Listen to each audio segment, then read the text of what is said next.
stage is set. Who controls Congress will be determined tonight. With key battlegrounds still in play and Congress up for grabs. Republicans need to gain just one seat to take power. Will tonight solidify the president's agenda? Now, America must choose. After months of campaigning, it all comes down to this. Who is ready to stand up and seize the moment? We've got it all covered. What many Americans might consider uncharted territory tonight. With reporters at every major race across the country and only 60 minutes till the first polls close. Our decision desk will be making the calls, and our panel of experts will digest it all. Following every race, every angle, with real-time data as it happens. The stakes have never been higher. We are America's election team, and this is the midterms. And it's election night. Democracy 2022. Your freedom, your vote.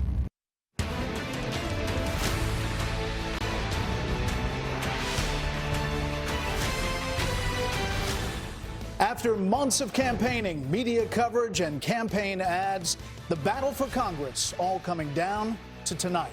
Just under 1 hour now to the first poll closings in key battleground states in the 2022 midterms. Good evening, everyone. I'm Brett Baer. Good evening, everyone. I'm Martha McCallum, and it is election night, folks. All that counts now is the actual vote. The final tallies across the nation will determine which party can call the shots on the Hill for the next couple of years. Right now, we've got a split Senate. Right down the middle, folks, 50 Democrats, 50 Republicans, with the vice president able to cast that deciding vote. Now, one seat here could really change everything. The Biden agenda would hang in the balance. Voters have been lining up at the polls throughout the day today. Georgia's polls close in the next hour, and Pennsylvania the hour after that. But not all states count and report their votes the same way. And here's where it's going to get pretty tricky, and we're going to guide you through this tonight. Georgia, Pennsylvania, and Wisconsin are known to be historically slow counting states. They start opening the mail-in ballots at 7 a.m. on Election Day. Other states like Florida and Texas, they start processing those ballots that come in before Election Day. Therefore, it will happen there probably much faster. Virginia's quick, too. That's why we always warn against what's called the red or blue mirage. It may seem in the early hours of the night that one party has a clear advantage, but it may be short-lived. We'll guide you through this as the night goes on. So this election comes as our nation deals with crises on multiple fronts. We've got runaway inflation, we have out-of-control crime, and we have a disaster that has unfolded on the southern border. Tonight will be the difference between what gets prioritized and what gets put to the side. Here's how the numbers break down. First, on the Senate side of the Congress, where both parties have no room for error, there are 50 Republicans and 48 Democrats in the Senate, but you've got 2 independents who caucus with the Democrats. That makes a total of 50 for each party. But Democrats have control because they have Vice President Harris's tie-breaking vote. Republicans need to gain just 1 seat to take the majority. So the Senate could come down to just a few key races. Now over to the House side of the Capitol. Democrats hold a razor-thin majority with 220 seats, while Republicans have 212. There are 3 vacancies, with 1 likely to remain in Republican hands after a special election. That would mean the GOP needs a net gain of 5 seats to take control of the House. We have more than 25 reporters spread across the battleground states throughout the country. Take a look at them there. We'll get to all of them throughout the evening. But first, let's head over to Bill Hemmer manning the billboard. Here we go, Bill. Yeah, this thing is loaded and ready to go. Martha, good evening to you. Brett, good evening. And here we go. Now, on the Senate side, for Republicans to get control of that chamber, they must win and hold the 5 following seats, in effect keeping them in the red column. First of all, Pennsylvania, where Dr. Mehmet Oz and John Fetterman have been locked in a seesaw battle. In Ohio, also in the Buckeye State, that's where J.D. Vance and Tim Ryan right now are battling it out throughout the evening. From Ohio, we'll move down here to the Tar Heel State in the state of North Carolina, where Ted Budd is hoping to hold off Sherry Beasley. Could be a tight race in Carolina as well. Back in the upper Midwest, however, in Wisconsin, we find Ron Johnson trying to find a third term, defending his seat against a progressive newcomer by the name of Mandela Barnes, age 35, lieutenant governor there in the state of Wisconsin. That's 4 of 5. The fifth one is down here in Florida, where Marco Rubio is looking to hold off Val Demings, and that closes 8 o'clock, and they count pretty fast, too. So if Republicans are successful in all 5 of those races, they still need to knock off a race somewhere else across the country. Now, the most likely possibilities could be here in the state of Georgia, where Herschel Walker is trying to take down Raphael Warnock. We will check in there momentarily. Also in the American West, stay up late for us tonight because it might be in the state of Nevada, where Adam Laxalt has been leading against Catherine Cortez Masto. Republicans think they've got a good shot at that race. We'll see whether or not they are right. Also in the American Southwest, in the state of Arizona, Mark Kelly is trying to hold off Blake Masters, a battle we've been watching now for months. Now, a victory in just one of those states, coupled with that 5-for-5 scenario, would give Republicans the majority. Now, if the GOP is having a good night, we might see other close races pop up in other states, maybe New Hampshire in the Northeast, or Colorado in the Mountain West, or even the state of Washington. Some people believe that could be in play tonight, and therein lies the drama for this election. On the House side, however, as we enter the evening, Democrats hold 220 seats, the Republican 212. 218 is a simple majority. Our Fox News power rankings put 223 seats in the red column, 186 in the blue, and we believe in the middle there are 26 seats that are considered toss-ups. And they will determine the margin in the House, and we may not know that for several days. So buckle up. It's night one, perhaps, as we begin now. Brett, Martha, back to you. All right, thanks, Bill. Thank you very much, Bill. So 2 of the biggest battlegrounds in this cycle that Bill was just talking about, Georgia and Pennsylvania. We've got Team Fox coverage, Aisha Hasni at Herschel Walker's campaign headquarters in Atlanta. But let's start tonight with Brian Yennis, who is live from a polling location in Bensalem, Pennsylvania. Hi, Brian. Martha, good evening. Polls in Pennsylvania close at 8 p.m. except in Luzerne County, where a judge has ordered polling places to stay open until 10 p.m. after some locations ran out of the paper needed to tabulate votes in voting machines. Luzerne has a lot of Republican votes. President Trump won that county by 14 points in 2020. This morning, polling workers began processing what could be as many as 1.4 million mail-in ballots. Statewide, counting will continue overnight until they're finished. Initially, Philadelphia officials said they would be done counting by Wednesday morning, but now it could take several days after the Board of Elections voted this morning to reinstate a security procedure to catch double votes. Tonight, there is focus on undated and misdated mail-in and absentee ballots. A recent court decision said these ballots will not count. But just yesterday, the Fetterman campaign filed a lawsuit arguing that they should count. Mail-in ballots could be a major path to victory for John Fetterman tonight because about 70% were sent to registered Democrats. Tonight's Senate race between Dr. Mehmet Oz and Fetterman is expected to be close, which could mean we won't know results for a few days. The Oz campaign tells us they are feeling confident. The race is a toss-up, but Oz has momentum after erasing Fetterman's double-digit lead over the summer by selling a bipartisan message on bringing balance to Washington. The Oz campaign, Martha tells us, they're feeling good in places like Deep Red, Butler, Franklin, and York, where voter turnout has exceeded 2018 midterm levels by 4 p.m. today, before people even got out of work. Martha? All right, in an extra hour for Luzerne County. Brian, thank you very much. Now let's head over to Atlanta, where Aisha Hasni is reporting from Herschel Walker's campaign headquarters. Good evening, Aisha. Good evening to you, Martha and Brett. Good to see you. Look, Republican insiders are telling us tonight that they do believe that Herschel Walker could squeeze out a victory tonight and avoid a runoff. And there are a couple of reasons why. Number one, they say that Herschel Walker has the momentum, did have the momentum going into Election Day. He was able to close the gap with Raphael Warnock, and he was able to shore up his base in the end, despite those early abortion claims, which, of course, he denied. Number two, he's getting a pretty big poll from incumbent Governor Brian Kemp in that successful campaign. And finally, this might be the biggest factor of all, Brett. Inflation is a top issue for voters in Georgia by a mile, and this election really could be a referendum on Democrats and their policies. Meanwhile, incumbent Senator Raphael Warnock has already been hinting towards a runoff, that he's preparing for it. The Democrat even hinted this at a canvassing event earlier today. He said whether it's tonight or next month that he believes Georgia will pick the right candidate. Now, the way to avoid a runoff in Georgia is to break the 50% threshold. Coming in today, we were looking at a whopping 2.5 million early voters already. Brett? Aisha, thank you. So Fox News voter analysis will explain the trends that we're seeing as the results start to roll in. Shannon is going through all that. Shannon, good evening to you.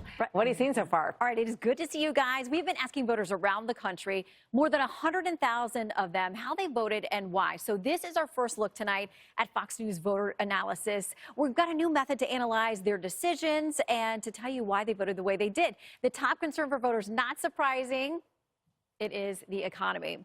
Nearly half of the electorate, 47% that we talked to, say the economy is the most important issue facing the country. That's nearly 5 times as much as the next issue. Abortion is a distant second at 10%, immigration at 9%, the climate at 9%. Now, the highest numbers, if you dig in here, you can see there are sections of the country where these colors are most intense. So right here, I would say we've got a group, Idaho, Wyoming, and Utah, and Oklahoma in the middle of the country. They say there that the economy is their biggest worry. Essentially, it's the economy stupid. So let's check in here to see what else we can tell you about the numbers so far. Inflation at a 40-year high. We ask, who do voters blame? 54% of them say the president and his policies. 46% say, though, they think it's out of his control. Now, let's tease one of the hot races for you in Ohio. We're watching closely tonight. Democrat Tim Ryan is distancing himself from President Biden. The Republican in this race, J.D. Vance, was endorsed by President Trump, yet roughly equal numbers of Buckeye voters think that Ryan supports Biden too much and that Vance supports Trump too much. We'll see how that filters out in the votes tonight. And a final tidbit for you. With midterms often is a referendum on the president, a third of voters say that they are actually falling behind financially. That is twice as many who felt that way 2 years ago. That could signal trouble for the White House tonight. We'll dig deeper into the numbers and get back to you on those soon. Brett and Martha. Thank you, Shannon. Let's bring in Fox News senior political analyst Britt Hume and Dana Perino, co-anchor of America's Newsroom, co-host of The Five. Dana, you just got off set. What are you thinking about tonight? Yes, it was a nice night out there in New York City as the fall is happening. It was very interesting to be sitting with my colleagues of The Five, as I'm sure it is for you in many ways, to think about how this midterm cycle has really been going on since January 20th of 2021. And the history repeats itself. Midterms are usually won by the opposing party from the president. I think one of the most interesting things tonight is to watch this Fox News voter analysis. Washington and many of the states across the country are going to have a lot of changes when they wake up tomorrow or by the end of the week when we have final results. And a lot of what informs their decisions going forward on how to govern the country, what the people are asking for, if government is responsive to the people, it will have to really take a listen to what people are saying in that Fox News voter analysis. It's very interesting tonight.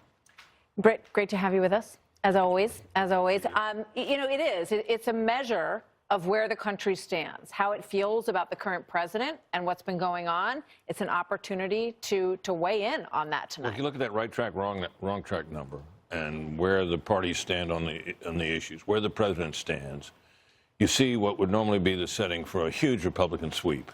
The polls don't indicate that, at least not in the Senate, which is what we're watching so carefully because it seems so close. The fact that in the House, the Republicans picked up 14 seats 2 years ago, so a lot of their best possibilities have already been exhausted. Republicans are already in those seats, so it looks close, and closer than you might imagine with these conditions and with the public feeling the way it does about the economy and about the direction of the country. So, you know, this is interesting, and control is on the line.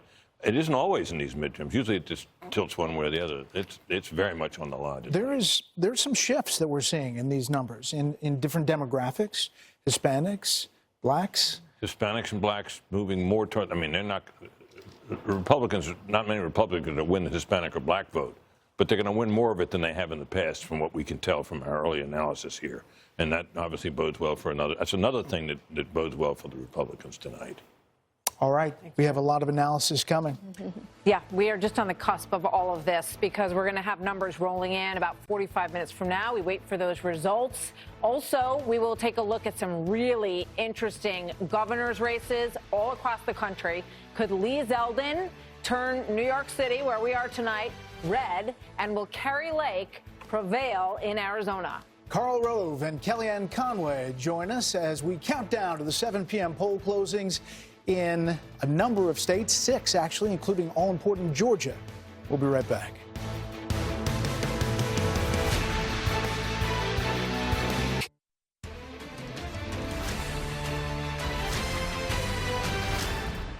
Welcome back. While there is a lot of focus on the Senate and the House, 36 states tonight are holding races for governor. This year, we're closely watching contests in Georgia, Michigan, Nevada, New Mexico, as well as New York and Arizona. So let's check in with Alexis McAdams and the surprisingly tight New York governor's race in just a moment. But first, let's go over to Alicia Cunha, who is in Scottsdale, Arizona, following Kari Lake's campaign. Hi, Alicia. Hi, Martha. Hi, Brett. Yeah, the race between Republican Kari Lake and Democrat Katie Hobbs can arguably be one of the most watched in the country. Lake and her opponent not only dramatically differ in policy, but tenor and tone. Hobbs, the sitting Secretary of State, established herself in the spotlight during the 2020 election by not only certifying President Joe Biden's win in 2020, but becoming a staunch defender of Arizona's election integrity. She is promising to cut sales taxes and has centralized her message on defending democracy. At one rally warning, quote, "This could be the last election of our lifetime." Lake, a former local TV news anchor who is endorsed by former President Trump, has found traction in not only attacking her opponent, but the media. Lake has garnered national attention with her unabashed statements, questioning the legitimacy of Biden's win and promising to declare an invasion at the Arizona-Mexico border on day one. Both have heavily courted Maricopa County voters. No candidate wins a statewide race here without it. As the second largest voting jurisdiction in the country, Maricopa makes up 2/3 of the entire Arizona electorate. Heading into today, 80% of voters had cast their ballots, with 300,000 more expected today. This afternoon, Maricopa County elections officials say they resolved a technical problem that hit 27% of voting locations earlier today.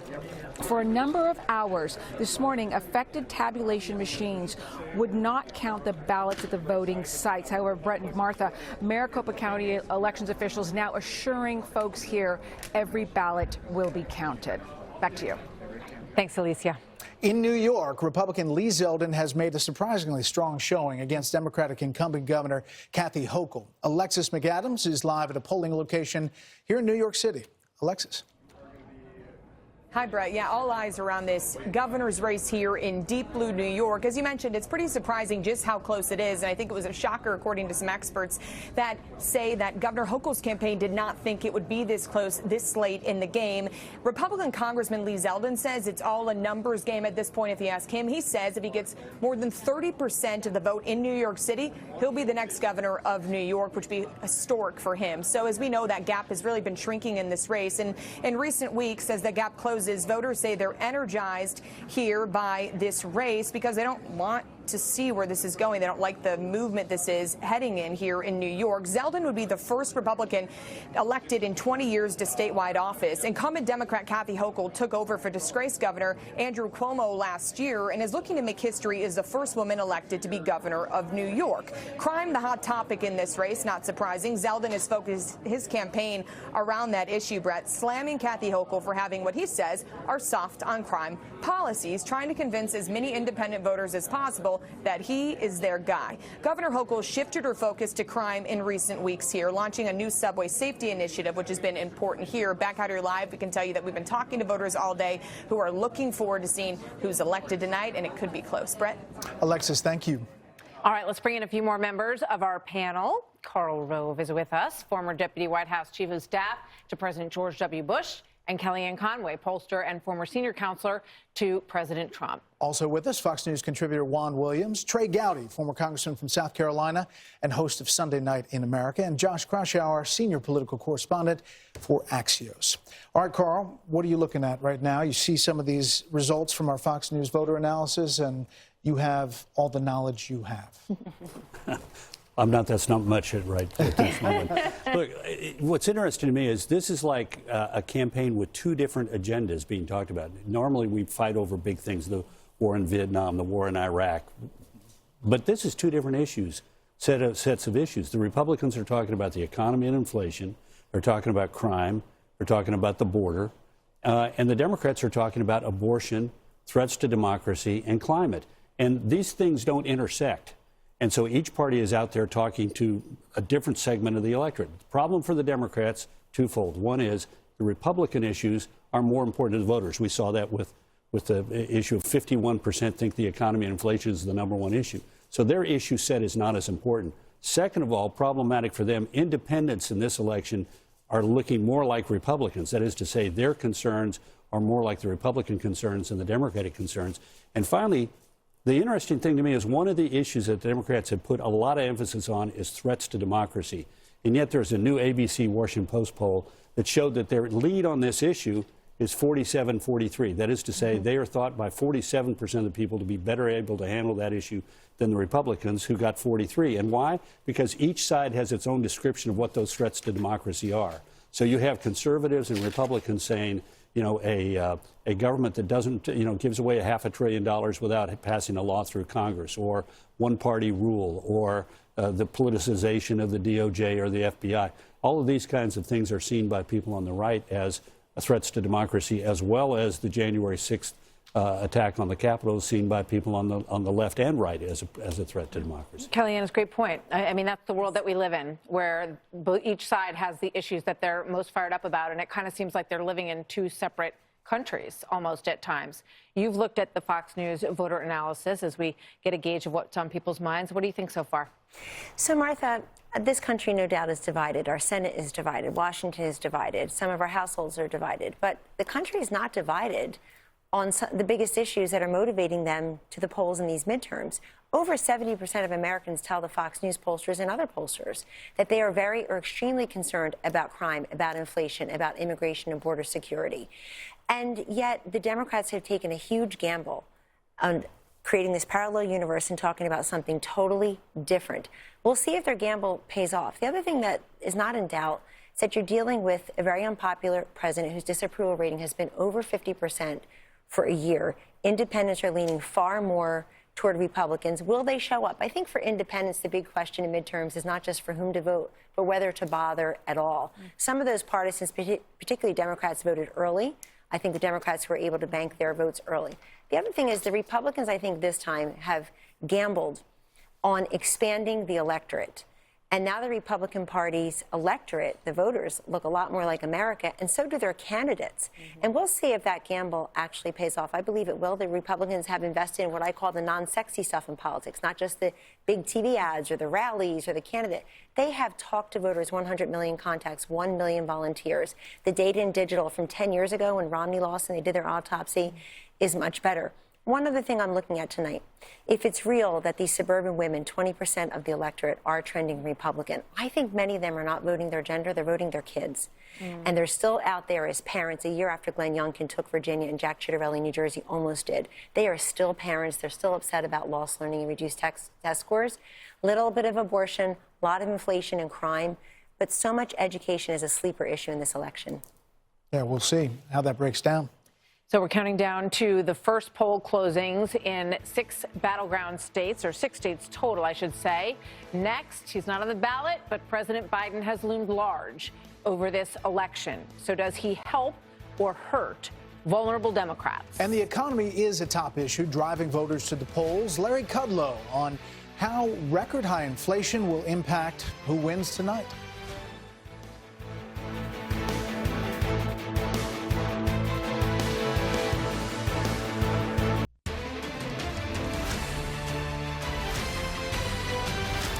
Less than 30 minutes until all polls close in 6 states, including Georgia. The Peach State has a marquee race in the Senate as well as the State House. And then 30 minutes later, polls close in Ohio and North Carolina.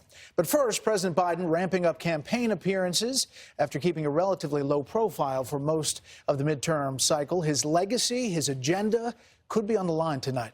Jackie Heinrich is live on the North Lawn of the White House. Good evening, Jackie. Good evening to you, Brett. President Biden urged people to vote in a radio interview a short while ago, saying that Republicans on the ballot are, quote, a different breed of cat, pointing to 300 who he called election deniers and warning that they may not accept today's results.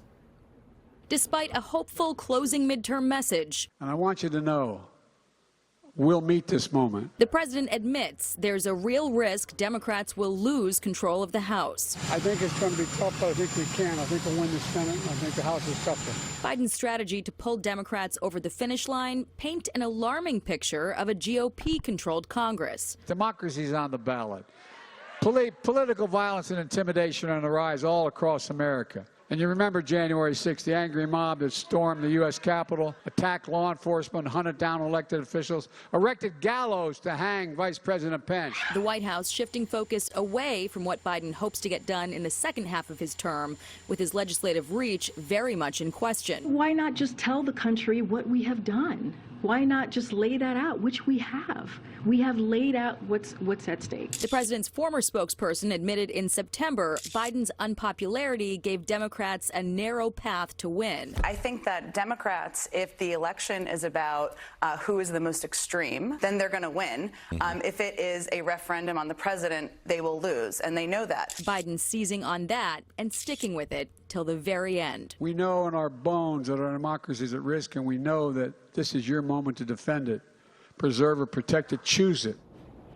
Vice President Harris today would also not answer how she will advance the Biden agenda if Republicans can control Congress, saying only that she's working to keep that from happening, and today is still Election Day.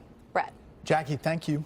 So America's #1 issue is the economy. Inflation has skyrocketed under this president's watch, forcing Americans to pay more for gas and groceries. There's the graph of what it looks like on the wall. So here to talk about it now is Larry Kudlow.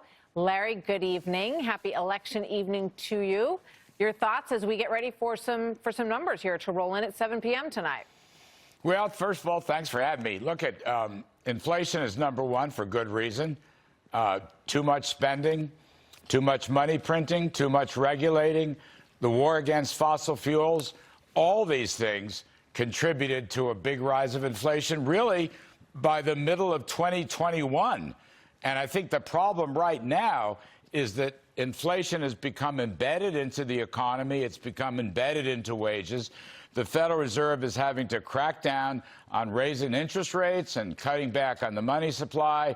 Recession looms large. You know, Democrat economists tried to warn them against it. That failed.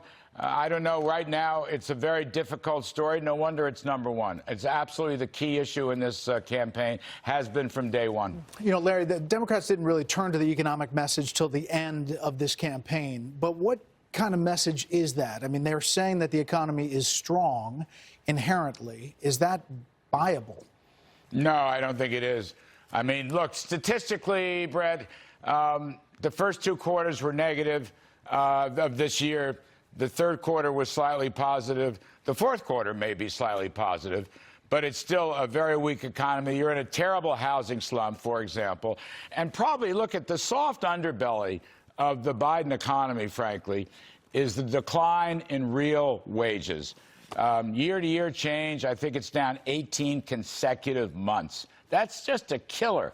And people don't want to work for less than what they had before. And so it shows up in grocery prices. It shows up even in lower gasoline prices, still way ahead of a year ago. But this is part of the issue of getting embedded into the economy.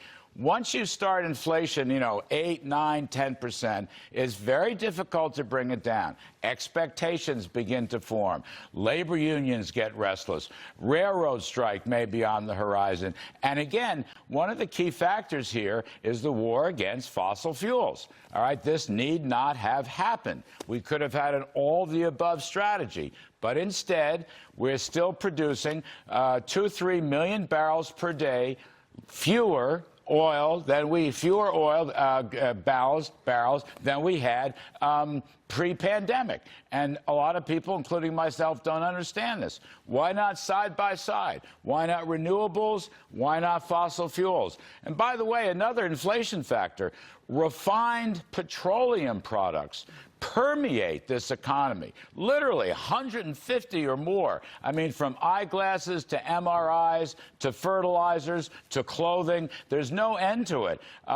These prices have all gone up because of the problem with fossil fuels. We're not producing enough, and too much federal spending, and too much regulating, and too much money printing. It's very hard for the Federal Reserve now, and that's where the pain is going to come in next year. By the way, if the Republicans take both houses, they're going to be faced with a very difficult situation. You're going to probably have a recessionary economy and continued high inflation. So this is a difficult one. Yeah, we've heard a lot about layoffs, and that's kind of the part of the pain that you expect to come with all of these rate hikes that we've had over the last several months. Larry, thank you. We'll talk to you later. Thank you very much. Thanks, Larry. Coming up, we will hear from you, the voters. Harris Faulkner asked a live audience about the issues that are most important to them and what they think is at stake in this election. As we count down to the first poll closings of the night, it's election night 2022. Keep it here.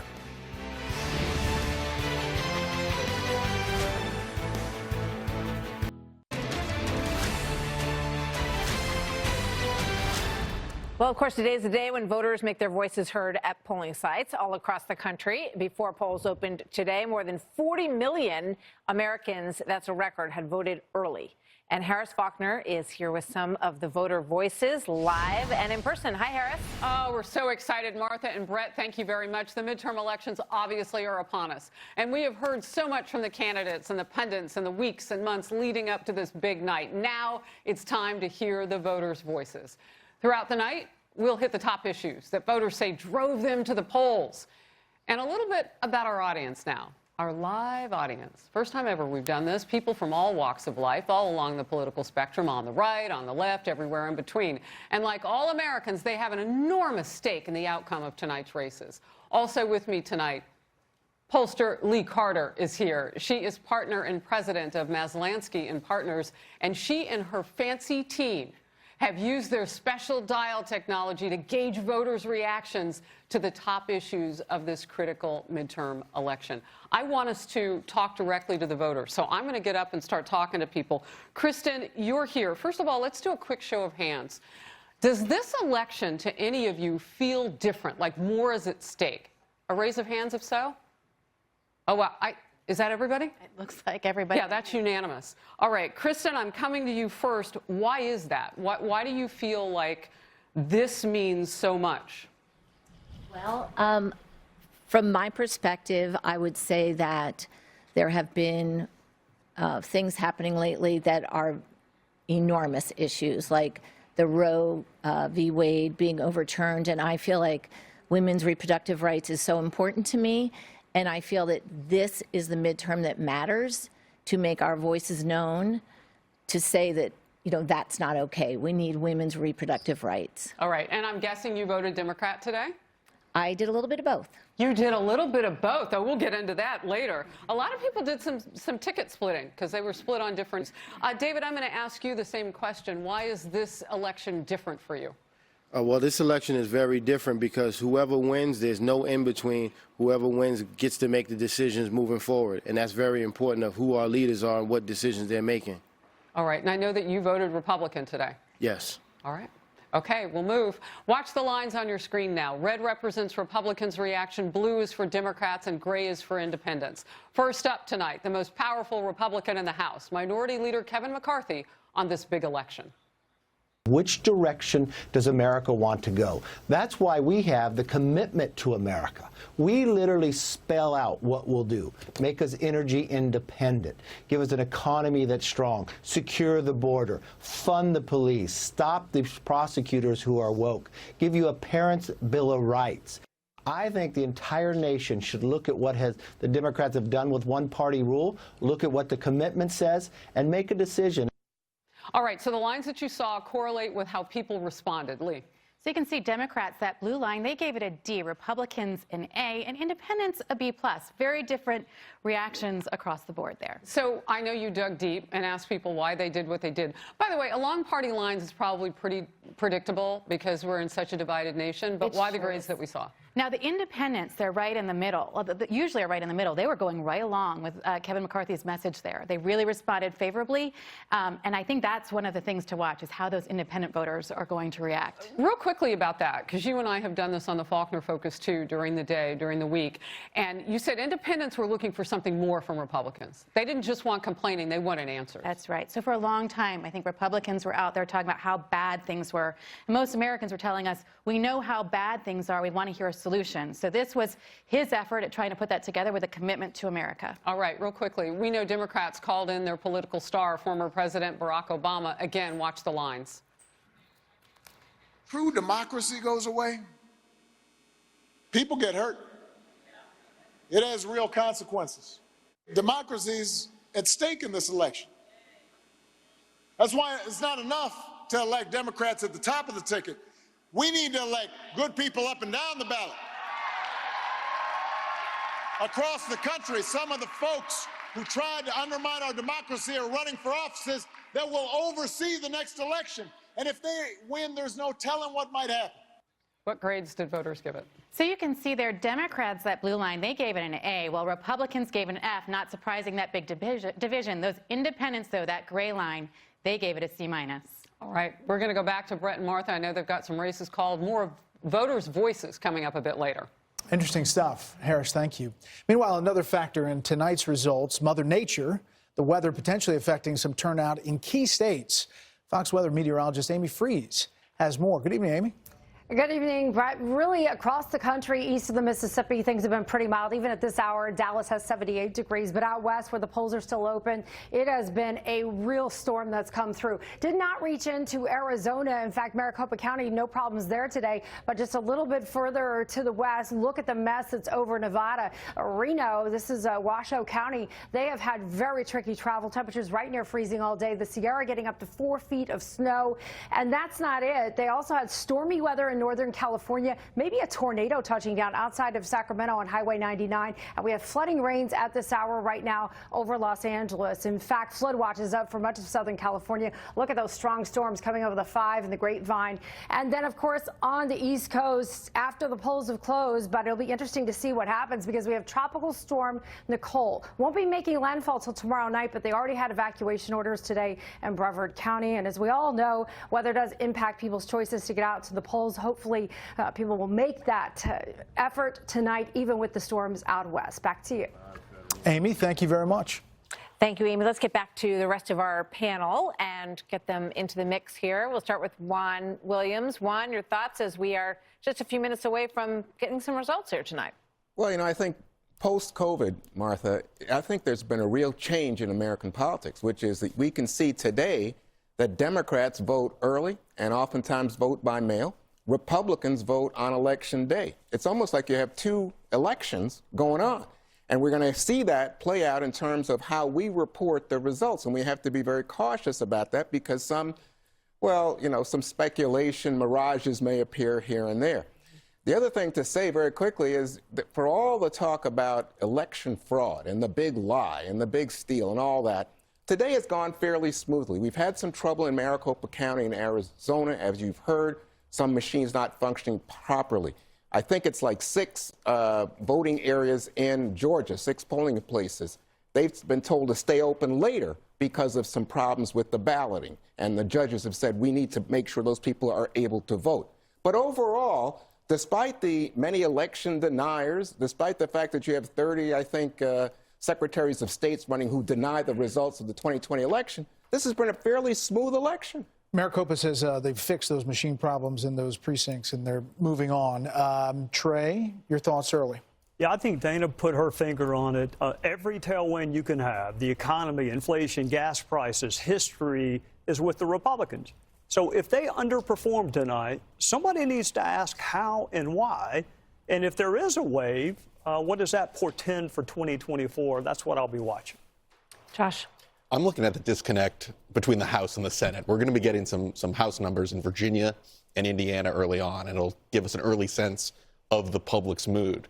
But, you know, Senate races are about candidates, and Republicans have nominated some untested rookies in the political landscape, like Herschel Walker and Dr. Oz and Blake Masters. So I'm really going to be closely watching. I know folks on the House races put on their red and blue jerseys, but on the Senate races, they look at the candidates, and the candidates matter in those contests. Yeah, it's a great point. And Bill's going to take us through those Virginia races as we get a look at the 3 races, 2, 7, and 10, that we think are going to give us some early indications tonight of the mood out there. But it's also really important what Juan was saying, that in some places they're going to start counting today. You know, they do the mail-in ballots first, and then they do the today vote. In some places, it's the opposite of that. So we're going to take you through that tonight. Britt, you want to weigh in? Well, just our voter analysis says that something like 40% of the electorate will vote on Election Day, which means that, you know, that change that Juan was talking about has evolved now. Yeah. And now, you know, so that tells you, for example,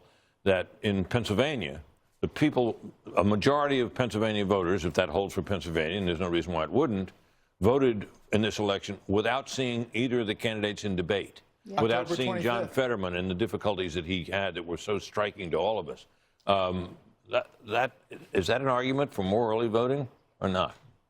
Good question. It is a good question. Well, it's definitely an argument for more debates. Absolutely. We are waiting now for the final moments here before the next poll closings, including the closely watched state of Georgia. Jesse Waters, Tucker Carlson, Laura Ingraham will join our special coverage of the 2022 midterm elections.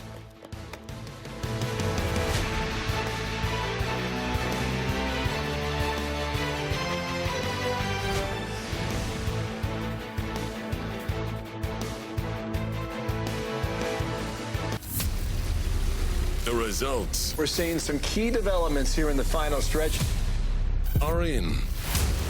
We will be tracking all of those around the clock. 10 states with the power to decide everything. I want Ohio to be the economic powerhouse of not just the United States, but of the world. It is time to have a senator who will serve the people. Big races. When the U.S. prospers, we all prosper. I need you to show up for me so that I can show up for you.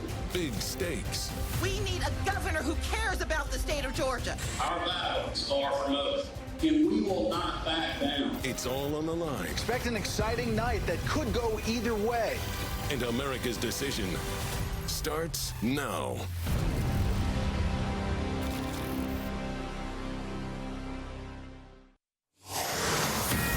It is 7 p.m. in the East, and polls have now closed in 6 states. We begin with the battleground state of Georgia, where Fox News Decision Desk says Democratic Senator Raphael Warnock and Republican Herschel Walker are in a very tight race at this hour. It is too early to make a call in this race. Georgia historically slow counting these votes as they come in, so we're going to watch this one throughout the night. Also, if either candidate does not get 50% of the vote, there will be that expected runoff in about 4 weeks from now in December. December 6th. In South Carolina, we can project that Republican Senator Tim Scott will win a second full term, defeating Democrat Crystal Matthews. Let's go to Kentucky, where we are projecting that Republican Senator Rand Paul will cruise to a third term, defeating Democrat Charles Booker. We can also project Indiana Republican Senator Todd Young will win his second term. He defeats Democrat Tom McDermott. And in Vermont, Democrat Peter Welch will replace retiring Senator Patrick Leahy as the next senator for the Green Mountain State. All right, so this is a look at the balance of power right now, and you've got 32 Republicans, 37 Democrats. It is early in the night. A majority is 51, as we know, and as it stands right now, you've got a 50-50 Senate, but as we get some of these early votes in, this is a look at where we stand. Now over to the races for governor, starting with Georgia. Governor Brian Kemp, the incumbent, has a slight lead against Stacey Abrams. Again, it's early. This race is too early to call. It's not yet clear whether Kemp can reach more than 50% to avoid that runoff we just talked to about. Back to Georgia when we have updates, more raw vote total. And in South Carolina, the Fox News Decision Desk projects that Republican Governor Henry McMaster will win a second term in office. No big surprise there, defeating Joe Cunningham. And finally, in Vermont, we haven't seen enough data yet to definitively declare Republican Governor Phil Scott will win more than 50% of the vote there. Again, he's got to get over 50% there. Now, we are going to, throughout the night, now have a ticker on the bottom of the screen, and you'll see it right down here as we put it up, and we'll see races rolling through with the numbers that we have, the raw vote total in all of these races. It's one of the things that we'll have scrolling throughout, and if a check mark, like you just see there with Todd Young, that means they've won that race. We've declared the race. Even though there are not a ton of raw vote total in, we have both the raw vote and the Fox News voter analysis, and they make an extrapolation about how that race is going to go. And that'll be rolling across the bottom of your screen, and it's going to continue to populate in a larger way as we get moving through this evening. So let's get back to our panel for some quick thoughts. And look who's joined us. Katie Pavlich is with us now. Hi, Katie. Happy election evening to you. Indeed. Your thoughts as we get rolling with some bit of results. The first tranche here. Well, in Virginia, we'll be seeing results soon. There's a couple of interesting races there. Virginia 10 is one of them with Jennifer Wexton defending her seat. That is a close one.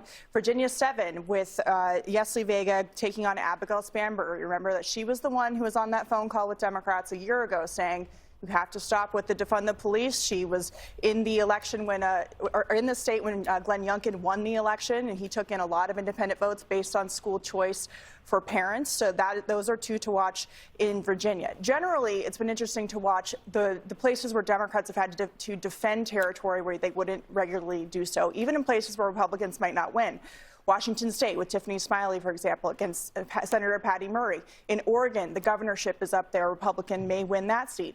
In New York, of course, now we have Sean Patrick Maloney, who is the head of the DCCC, having to defend his seat, possibly in New York. And then when you look at the campaign styles here, you know, Democrats have been campaigning on very ideological leftist issues, whereas Republicans have been campaigning on issues that affect everybody, regardless of your political party. Inflation, the economy. It's much like Joe Biden has governed, and they sounded the alarm about a week ago saying they needed to finally get focused back on the economy, but they haven't been focused on the issues that voters care about, and that's why they've had to defend territory from the West Coast to the East Coast, and we'll see how tight those margins are as the results come in tonight. Yeah, Carl, you have people talking in your ear from all over the country. You're looking at these numbers. Anything? Well, look, it's very early, so everybody at this point, particularly if your polls have not closed, are just talking. But there is one interesting state where you can track the vote during the day, and that's Nevada. And John Ralston, the longtime observer of Nevada politics, who this morning was forecasting the D's holding on, is now beginning to raise alarm bells because in the two big counties, Clark County, Las Vegas, where about more than two-thirds of the voters are, Democrats are not turning out to the degree that they did in 2018.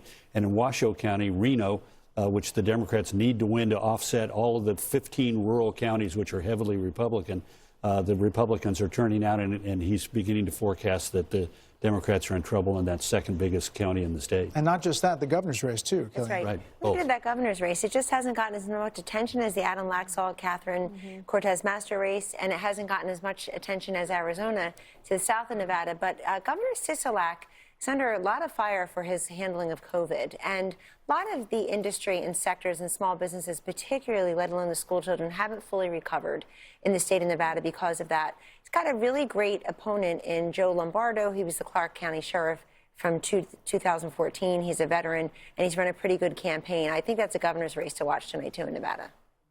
Yeah. Britt, these states that are closing now, Virginia is the one you're watching? Yeah, well, Virginia's got those House races where we get an early indication, not just, as Carl has pointed out, horse race, but margins. And if we see higher or lower margins than we did in previous cycles in these places, that'll give us a sense of what's going to happen across the country. Well, especially after that Youngkin win. Yeah.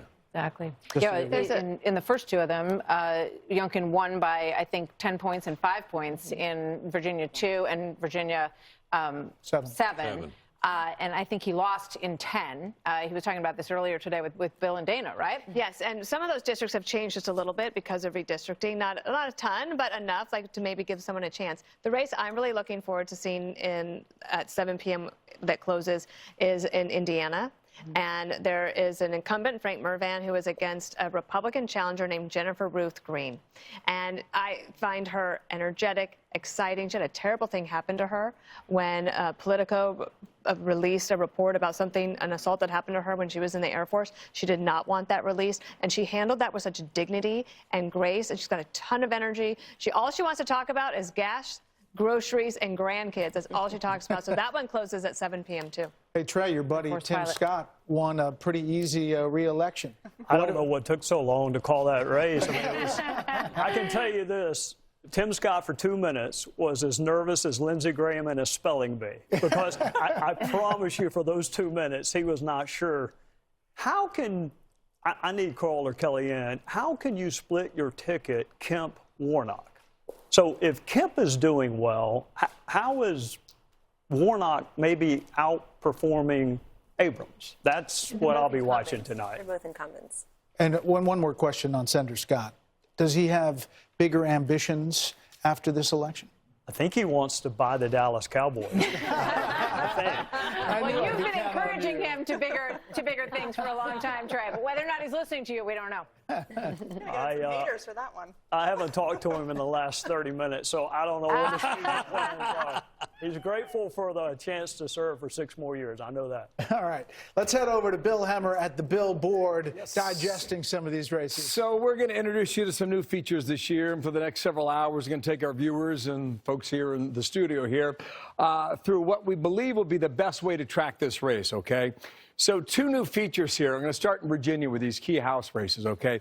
We call them key because at the beginning of the night, about an hour ago, we talked about the 26 toss-ups. These are 3 of the toss-ups in the state of Virginia. So they can either be toss-up states or they can be Democratic or Republicans in leadership on the House side. So you'll see that pop up through the night. The other thing is we expect some tight races, right? We expect some races that may go into tomorrow or the day after, or even Friday by the end of this week. We'll see about that. So we've been trying to find out for you at home, where is the vote outstanding, all right? So it's either purple haze or it's purple rain, okay? But you're going to see the map on me behind me change throughout the night. And the darker the purple, the more vote there is outstanding, okay? On the bar up here, you'll see a little gray area. That will denote that all the votes for that county have been counted and tabulated and reported. But the darker the purple here, that's what we're waiting on, okay? And as you can see in Virginia, purple haze, purple rain, you go ahead and make the call. So in this state itself, what Republicans have tried to characterize these 3 races, if they win Virginia 2, they believe they'll be the majority in the House. If they win Virginia 7, they believe this is a wave tonight. If they win Virginia 10, then you're going to count how high is that wave. So let's dive in here to Virginia 2 and take you in one more time here. Jen Kiggins is a very interesting candidate. Kevin McCarthy has gone out and tried to recruit minorities and women and many with military records. And Jen Kiggins checks all those boxes now. A very good candidate going up against Elaine Luria. No results in just yet, though, in Virginia 2. In Virginia 7, Abigail Spanberger is a Democrat going for round 3 now for her term, being challenged by Yesli Vega, and for the first time tonight, less than 1% now, okay, estimated in, but we're starting to see some numbers come in. This is a race that has to be characterized based on how the census has changed the lines throughout the entire country. This is really interesting to watch throughout the night. Sometimes there's subtle changes, but they make a big difference. Spanberger first ran in 2018 on the west side of Richmond. She had close races in 2018, another close race in 2020. But Republicans in Virginia changed the lines and moved her district north here, closer to Washington, D.C. Now, she's still in a Democratic district. However, Republicans think the weather is right in Virginia to make a change. And I'm going to come back to that in a moment here. Up here in Virginia 10, another very interesting race here. This is Hung Cao. He's a Republican from U.S. Navy. He was born in Saigon. His family fled in April of 1975, the end of that war. He wants to take down Jennifer Wexton, another woman who won in Virginia in 2018. So you've got 3 races now in Virginia where all 3 women won their first races for the House in 2018. All 3 are seeking different terms. But the lines are slightly different in each one, so we're going to track that throughout the night here. Now, I want to do something if I could here. In Indiana, you've got 2 time zones, right? Close at 6 o'clock, close at 7 o'clock. Indiana is now fully closed as of 11 minutes ago. And this is a race in the upper northwestern part of the state. Indiana 1, congressional district. This is Gary, Indiana. Tends to be more like Chicago than it does Indianapolis. But Frank Mervan is a first-term Democrat being challenged there by Jennifer Ruth Green. Republicans love this candidate. They put her on TV every time they could. She, too, has a military background. They believe, based on the minority makeup, places like Lake County, which you can see here behind me, African Americans, minority voters, that they believe that she has a shot in this district. Now, I want to tell you that no Republican has won in Congressional District 1 in Indiana in close to 100 years. So again, we go back to that story in Virginia, right? If you got a wave, how high is it? If Republicans pick up a victory up here in Congressional District 1 in Indiana, you start to guess, like, what's happening throughout the entire map. So there's a couple things we're looking throughout the night. We'll check back in on the purple map as well. A second here. You mentioned Georgia. Georgia just closed. Not quite sure what's happening down there. But we got a key race down here in the southwestern part of the state. We'll watch that, see whether or not that can flip from blue to red. Big task there down here in the Bible Belt in southwestern Georgia. But let's check in right now on the governor's race. This is going to be some, okay, got a couple numbers in. The estimated number is 1%. By the way, if you're watching at home and you're seeing this number, that's the estimated vote that's in. That's what we believe the turnout will be for this race. If this thing starts pushing 90 or 95 and you see it freeze and it starts to backtrack a little bit, that shows you that turnout was greater than expected. However, it bumps up against 99 or 100, you know, all votes are tabulated. Abrams lost the camp 4 years ago by 1.5 points. For 4 years ago, she has said she should be the governor in Georgia. Brian Kemp back for a rematch with Stacey Abrams. We'll watch Fulton County here in Atlanta throughout the night. While I got a minute here, let's check the Senate race as well. Okay, so Raphael Warnock has some votes now in, 7%. 70%, okay, 7% tabulated with a lead over Walker. So then you ask yourself, well, where are the votes coming from? And here in the state of Georgia, Fulton County is going to be something we're going to watch throughout the night. I just want to draw a circle here. There are 16 counties that make up greater Atlanta, Georgia. Stacey Abrams campaigns hard there. Raphael Warnock spends a lot of time there. We're going to see throughout many of these different counties now how they're breaking throughout the evening tonight. So that's the setup, and we'll see how it goes, and I'll get that sucker cleared off too in a minute. So back to you guys with more coming up shortly. And Virginia dumps early. I mean, they get a lot of votes pretty early. So, I mean, in the next few minutes, we should see some of that. They are in the category of fast counters. Which we like. we like those fast counters. Yes. And in some of these places, like as we said, they're going through the mail-in vote first. So you may see some surprising differences in some of these votes with the small margin that we have in right now. But just hang with us because there's going to be a lot of change as the rest of these numbers come in. And as we get closer to 7:30, we'll have 7:30. Some more calls we to have make. polls closing in Ohio. Republican J.D. Vance, Democratic Congressman Tim Ryan battling it out for the Senate seat. There was a really good town hall there. I don't know if you I heard saw about that. But that's the seat vacated by Rob Portman. Mark Meredith is at the Vance campaign headquarters in Columbus. Good evening, Mark. Brad and Martha, good evening to you guys. The party hasn't started here quite yet because, as you mentioned, the poll's closing in a little less than 15 minutes from now. But we have heard from multiple Republican sources here on the ground in Ohio who say they feel very confident for J.D. Vance tonight, that they are seeing potentially lower turnout in Cuyahoga County, the Cleveland area, which was thought to be a big advantage for Congressman Tim Ryan.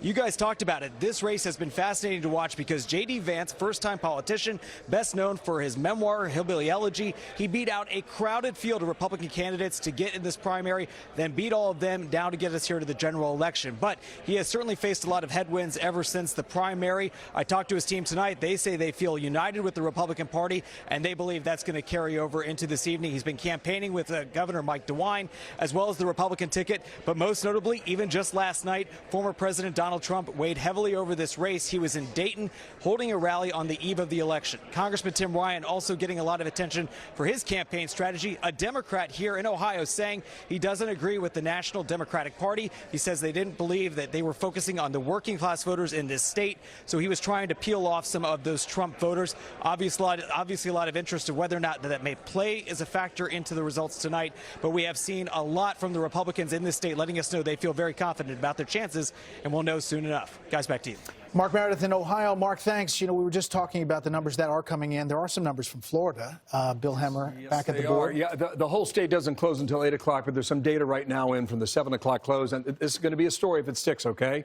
This is the governor's race in Florida. This is Ron DeSantis up against Charlie Crist. This is Miami-Dade, okay? Right now it is red. 66% of the estimated vote is in, and DeSantis leads Crist. DeSantis won his governor job 4 years ago. That year in Miami-Dade, he lost by 20 points. If this number holds up, you've got a bit of a tremor right there in southeastern Florida. Let me try to go to the Senate race here just real quickly here. This is Marco Rubio and Val Demings. 25% of the vote is in. Back to Miami-Dade we go. A moment ago, this was blue. Now it's red. 2/3 of the estimated vote is counted, and Rubio leads Demings as well. Watch the percentage here on Rubio and Demings, and I'll go back to the governor's race and see how they... Well, okay. Right? I mean, it's almost a mirror of itself, 53.6. And then on the Senate side, you've got Rubio at 53.0. If this holds up, guys, major story in the Sunshine State tonight. One more question. The Florida 27, the Salazar race, can you get there? Yes, I sure can here. Maria Salazar ran for her first key races over here. Remember, second panel here on Florida. Maria Salazar ran in 2018. She lost. She ran in 2020. She won. Cuban-American running for re-election again. Guys, this is pretty handily here. This is 78% of the estimated vote, and Salazar is well ahead now by 11 points in her district. That Florida 27 right down here in Miami. A lot of Democrats live here. A lot of blue votes out there. A lot of Cuban-Americans voting in that election as well. So all three of those are, as we say, on the clock as of now. Brett, Martha? Hey, that's great. Very interesting, Bill. We just have a few seconds here. But Carl, when you look at Miami-Dade, I think it's about 70% Hispanic vote. Isn't that right? Right. And the last time a Republican carried Miami-Dade was Jeb Bush in his 2002 re-election, where he carrying everything. This is a really remarkable story here tonight. The transition of this historically Democratic county in the southern part of the state is part of a broader story about Florida. Think about this. In the last 4 years, they have added 600,000 new registered Republicans to the rolls in Florida and 27,000 Democrats. So we're now at the first time that the Republicans have ever outnumbered Democrats in registration. Well, Florida has changed so dramatically in the past couple of years, right? And so we'll see whether or not this is reflective of other trends across the country or whether this is a Florida story that we're watching play out. Either way, it bodes well for 2024 for Republicans. And we've got this brewing competition now between Mr. Trump and Governor DeSantis, which has been, obvious in the last couple of days. If it's a big night for DeSantis and his running mates in Florida, that would sharpen that competition a bit, give Mr. Trump something to think about. Yes, it would. And we're going to focus on 2022. But you're right. But that's a story to watch. There's no doubt about it. We got a long time. It's out there. Britt's got a twinkle in his journalist eye right there. Coming up, Lawrence Jones is in Battleground, Georgia, talking to voters about what matters most to them. Plus, Jesse Waters joins us next as Democracy 2022 election night rolls on, folks. We'll be right back.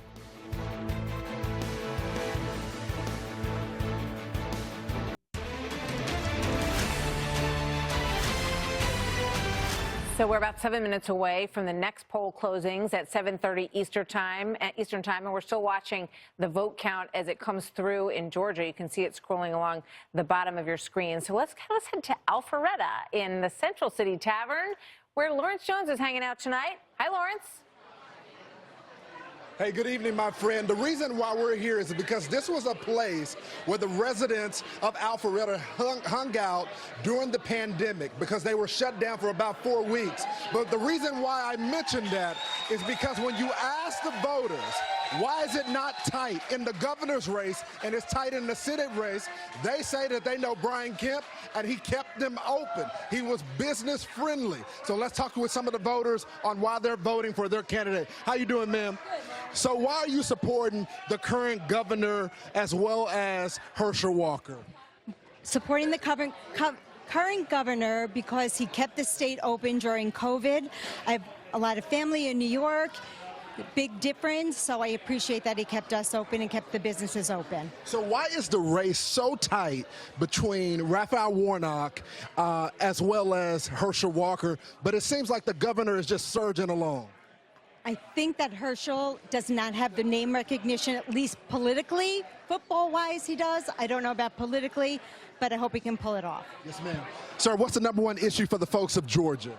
I'd have to say it's inflation and the economy. Everything else kind of feeds off that. So for us, that was a big part of it. And who are you going to support in the Senate race as well as the governor's race? Going to give it to Kemp because, like she said, he kept our state open. He's very pro-business. Cut the gas tax, so he's done a lot of positive things. Herschel kind of is saying along the same lines, the same kind of business idea. So we're going to kind of go for him too. Thank you, ma'am. Real quick, who did you vote for today? Herschel and Kemp. And the reason why? Economy, inflation. Wow. Thank you so much. So, guys, as you recognize, as we see in our national polling, it is the same thing in Georgia. It is not about Jim Crow 2.0. It is about the economy. Record turnout here in Georgia. I send it back to you guys in New York. All right, Lawrence, thank you so much. I just want to point out one thing. The RNC is joining a coalition to file an emergency motion to extend poll hours in Maricopa County because of the earlier problems with the voting machines. We should point out Maricopa says that they've fixed them by now, but they say that hiccup, they want to extend the hours, and they've got a bunch of attorneys and volunteers on the ground working on this. We'll follow that to see if they do it. Joining us now, the man who usually sits here at 7 p.m., Jesse Waters, host of Jesse Waters Prime Time. Co-host of the 5. We should point out that these chairs are a little higher. You are taller than me. Thank you.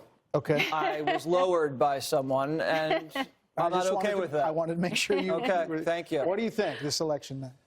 Well, all I have are anecdotes, and they're positive anecdotes. And I saw Miami-Dade go red, and that's a pretty big deal. I think that's a pretty big deal. And Hemmer told me that if you get 2 of the 3 of the Virginia House races go Republican, we're looking at a wave. And if you get 3 of the 3 Republican, you're looking at a tsunami. So we're looking at that. And despite the Maricopa County shenanigans or incompetence, we don't know what it is at this point, I'm still hearing positive things about Republican turnout there.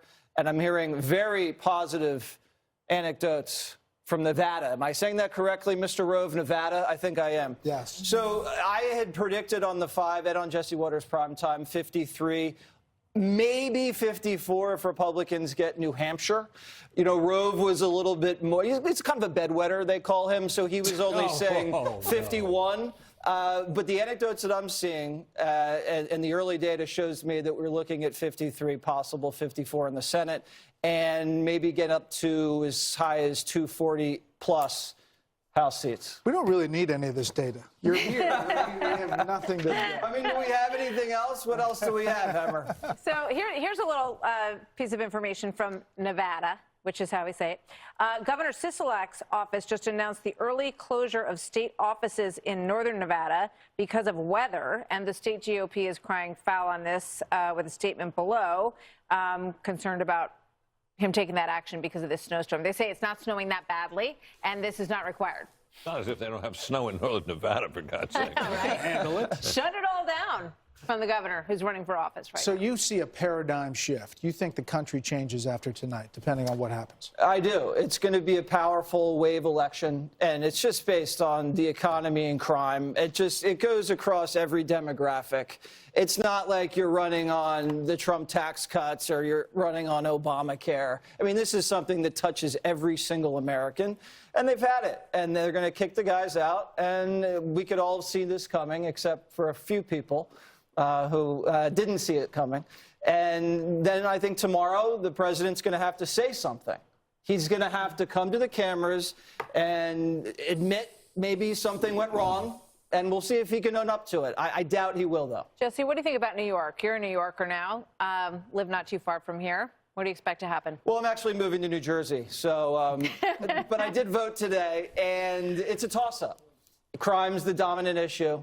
I saw a lot of Lee Zeldin signs in Long Island. That's his stronghold. But I was recognized a few times in my deep blue Manhattan polling precinct, so I consider that an also positive anecdote.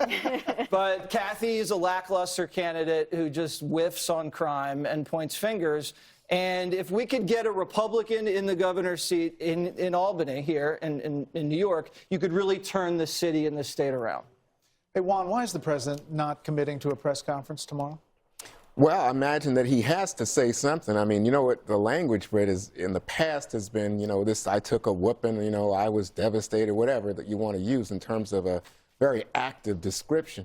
But I think the president has to, given what we've talked about in terms of results, get a sense of what it means not only for himself and whether he runs in 24. I don't want to get scolded like Britt Hume for looking too far forward. No, I wasn't scolding him. I was just saying. But I also think for Democrats in the House, for Pelosi's future, for what happens in the Senate, I think a lot of pieces are dynamic here, and I think the president wants to get a hold of it. You know, one of the interesting things we can see out of the Fox data is, even though there's a high percentage of people still disapproving of the president, people aren't necessarily voting in that way. They're voting for Democrats even though they might disapprove of the president. It's really nice to have this ticker because you have to wrap the comment.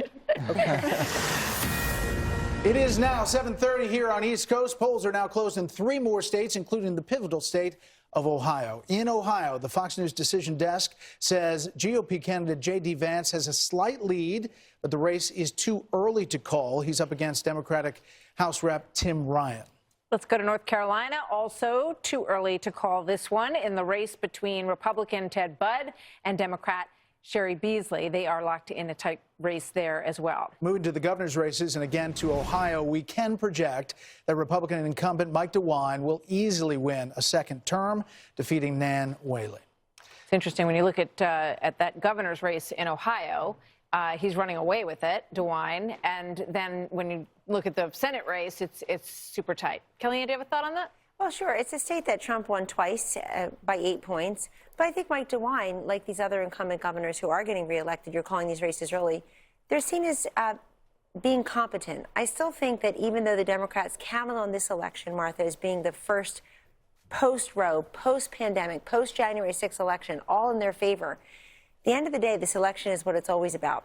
Do I have confidence in the competence of the people who are running the country? Right now, they know there's single-party rule in Washington. They're against that. And I think in Ohio, you see Governor DeWine having fended off a challenge from the right, a former congressman in the primaries, and having convinced Ohio voters that they should stick with him because he has been competent. I want to just go back to something that Jesse and Juan were touching on. I'm just astonished that when Bill Clinton and Barack Obama as presidents suffered grievous midterm losses, they at least died on a hill that they believed in. For Obama, it was, for President Obama, it was the Affordable Care Act. It was Obamacare. He believed in that. He lost all those seats in 2010. He lost seats again in 2014 on health care. For Bill Clinton, it was a big stimulus package and some moves to the left.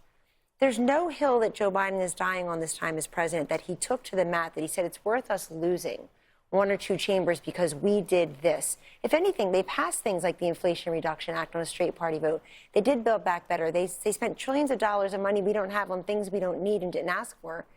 And yet, he's going to go down and lose, press conference or no press conference, Juan. He should come out for no good reason. It's really remarkable when you compare him to past recent Democratic presidents. Yeah, we're getting word that he is now going to make a statement. We don't know if he's going to take questions at the White House. Bill Hemmer, what do you got for us? Hey, guys, got a lot going on here because things are really starting to roll in. Let me just take you through the map and try and tell you a story about what we think is developing. I want to start in Georgia because we're just starting to notice a bit of a trend here. Now, listen, it's early. Remember, in Georgia, you need 50%. If you don't get to 50%, there's a runoff 4 weeks from now on the 12th of December. This is about 11% of the vote in. Warnock's ticking about 60% of the vote so far. Based on the early returns, okay? You see Walker around 38.7. Let me show you the governor's race now, and just look at the percentages now. between the two, because this could be significant throughout the night, okay? So Kemp's at 42.5 roughly. Let me go back to the Senate race, and you see Herschel Walker at 38. This seems to be for the past, I would say, just listen, it's early. But for the past 30 minutes or so, we seem to see Walker trailing Kemp's margin by about 4 or 4.5 points. So we'll watch that through the night as to whether or not there's some sort of pattern that we're picking up on there. You know, there's a lot of talk that Kemp could get above 50% and Walker would not. And we'll see whether or not that's the case as it develops. A few other places up here. I'm going to go to New Hampshire because this first numbers we're seeing now, Maggie Hassan, the Democrat. Now, remember, a couple months ago, Republicans thought she was the easiest pick-off of the entire map. But it did not shape up that way. And Don Bolduc, the general, got in the race. He's been doing a ton of town halls all throughout the state. Polls in the last couple of weeks suggest that he's pulling close and that race is getting tight. Right now, it's early. It's early, only 5% of the vote coming in. And we talked to Bolduc this week, and he was thinking about what we talked to the governor, Sununu, this week, and he was suggesting that down here around Rockingham County that Bolduc is going to pick up some of the vote. He might be right about that, but right now it's not showing up. And again, it's just early. Just want to check in on that. Let me go to my home state. Can we now? Let's go to Buckeye State in Ohio. You guys mentioned the governor, Mike DeWine. What's interesting about DeWine, let me click this up here, is that when COVID broke out, you know, DeWine really, he locked down the state. He was one of the more forward-thinking governors in the entire country. And you saw what everybody else did in turn. And there was a time there where DeWine was on his back. You know, he was around the upper 30s, low 40s across the entire state. He made a heck of a comeback because he's a winner tonight in the state of Ohio. Let me check in on the Senate race right now here. All right, sorry, guys, you're at 0%. So between Tim Ryan and J.D. Vance right now, not a ton to talk about. Let me pop down to Florida because we're watching this. This is another really good example, okay? So statewide, Rubio is just under 53%. Now watch this in a moment here. I haven't seen this in a couple minutes. So you're 57% of the estimated vote in. The governor's race here is, okay, so DeSantis at 54.4, back to the Senate. They seem to be running a lot closer than Georgia for sure, but about a point off right there in Florida statewide. But at the county level, this is one of these things that we've been watching, right? You know, what's Miami-Dade going to do? Well, I mean, right now, they are going red in a significant way. This is a little more interesting than the rest of the state, only because Rubio's percentage is very close to where DeSantis is right now in Miami-Dade. And so far, that is holding up in southeastern Florida. One state we haven't checked in on right now, that's the Senate race in North Carolina. Let's see what Ted Budd is doing against Cheri Beasley. Okay, so Ted Budd was a congressman. He left Congressional District 13, taking on Cheri Beasley. He used to be the head of the state Supreme Court. About a little more than 27% of the vote in, and Ted Budd is trailing Beasley. So let's see where the vote is now. As you check this out, okay, this is Mecklenburg County, that's Charlotte. We would expect Beasley to do well here, just a tick below 70% so far, with not quite half the vote reporting from that county.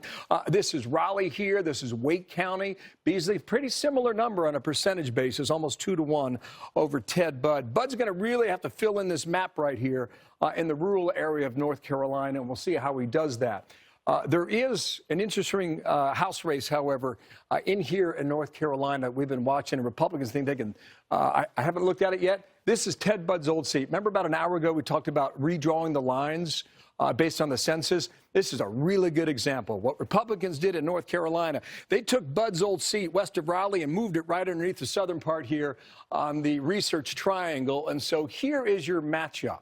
Wiley Nickel, the Democrat, up against Bo Hines, former football player. Nickel has a clear lead right now with 33% of the vote coming in. Republicans were big on Hines, so we'll see whether or not that vote total stacks up or continues to go that way in North Carolina. So listen, guys, we could spend hours here, yes. Okay? We probably will. One more second. Can Yes, you just dip into that Virginia? Is there any raw Virginia, total? you want House races here? Okay, let's go down to Norfolk, because this is the one they thought they could flip the easiest. Well, here's your change. Now, it's early, Brett, 15%, but Kiggins has a clear lead right now on Elaine Luria. This part of Virginia is fascinating. Just about a year ago, I'm going to get these numbers right here, okay? Just about a year ago, in this same part of Virginia, Glenn Youngkin comes in and rolls through the state. This was a year after Biden was in the White House.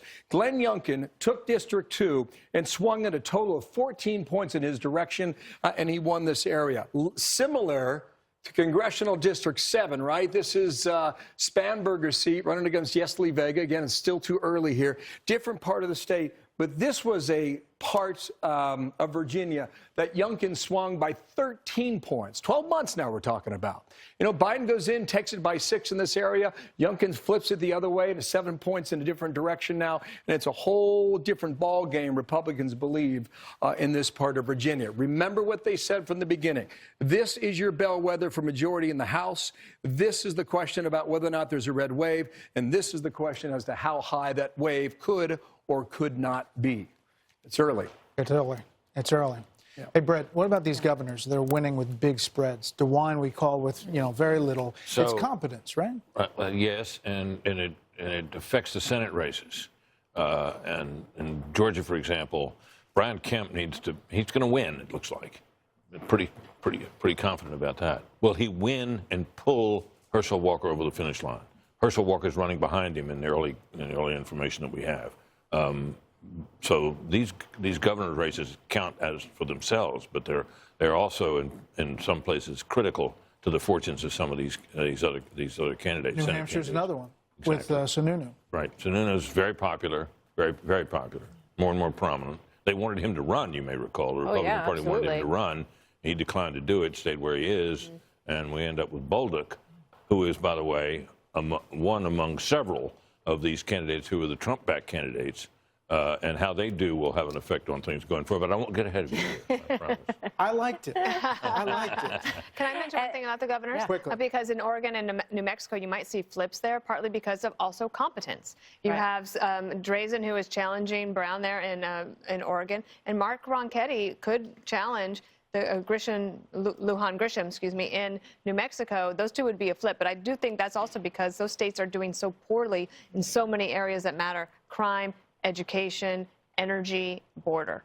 And inflation. Yes, it's a good, there's also the ticket splitting question that we're watching really closely in Georgia, and whether or not people make one choice at the governor's level and another at the Senate level. So all of that to come. And we're also going to get a look at our Fox News voter analysis, plus Maria Bartiromo on what happens tonight and how it could impact the markets tomorrow and in the days after that.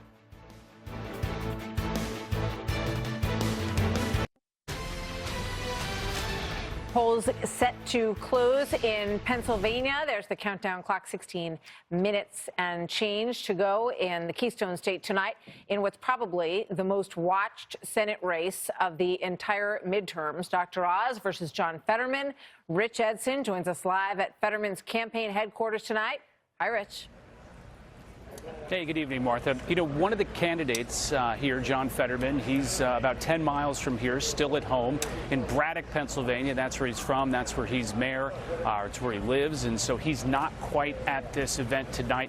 He'll come here after the polls close at 8 p.m. Campaign tells us one of the counties they're really looking at here is Erie County, Pennsylvania. That's in the northwest corner of the state, as a bellwether as to how things are going to unfold once they start to get some of these returns to come in and once that information begins to get public here. It's going to be a bit of a mess. At least that's what a number of election officials have been telling us statewide. There are 67 counties in Pennsylvania. They all have a little bit different way of counting ballots. And since 2020, when they went to a massive mail-in voting system, all have been doing and counting that in different procedures. And a little bit of that is coming out right now. Here in Allegheny County, officials tell us they had 155,000 mail-in votes come in.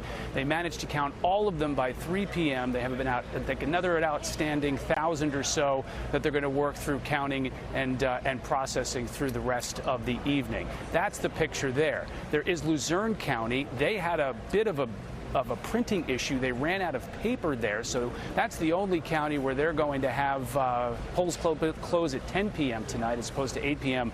for the rest of the state. Big news here from the Fetterman campaign is that they sued a couple of days ago when it came to ballots and writing the date on the back of them. State law says when you sign in your mail-in ballot, you got to put the date on it. The Supreme Court sided with Republicans who sued and said you got to throw those ballots out. The Fetterman campaign is saying you got to count them. Back to you, Martha. All right, Rich, thank you very much. We'll be back there throughout the night.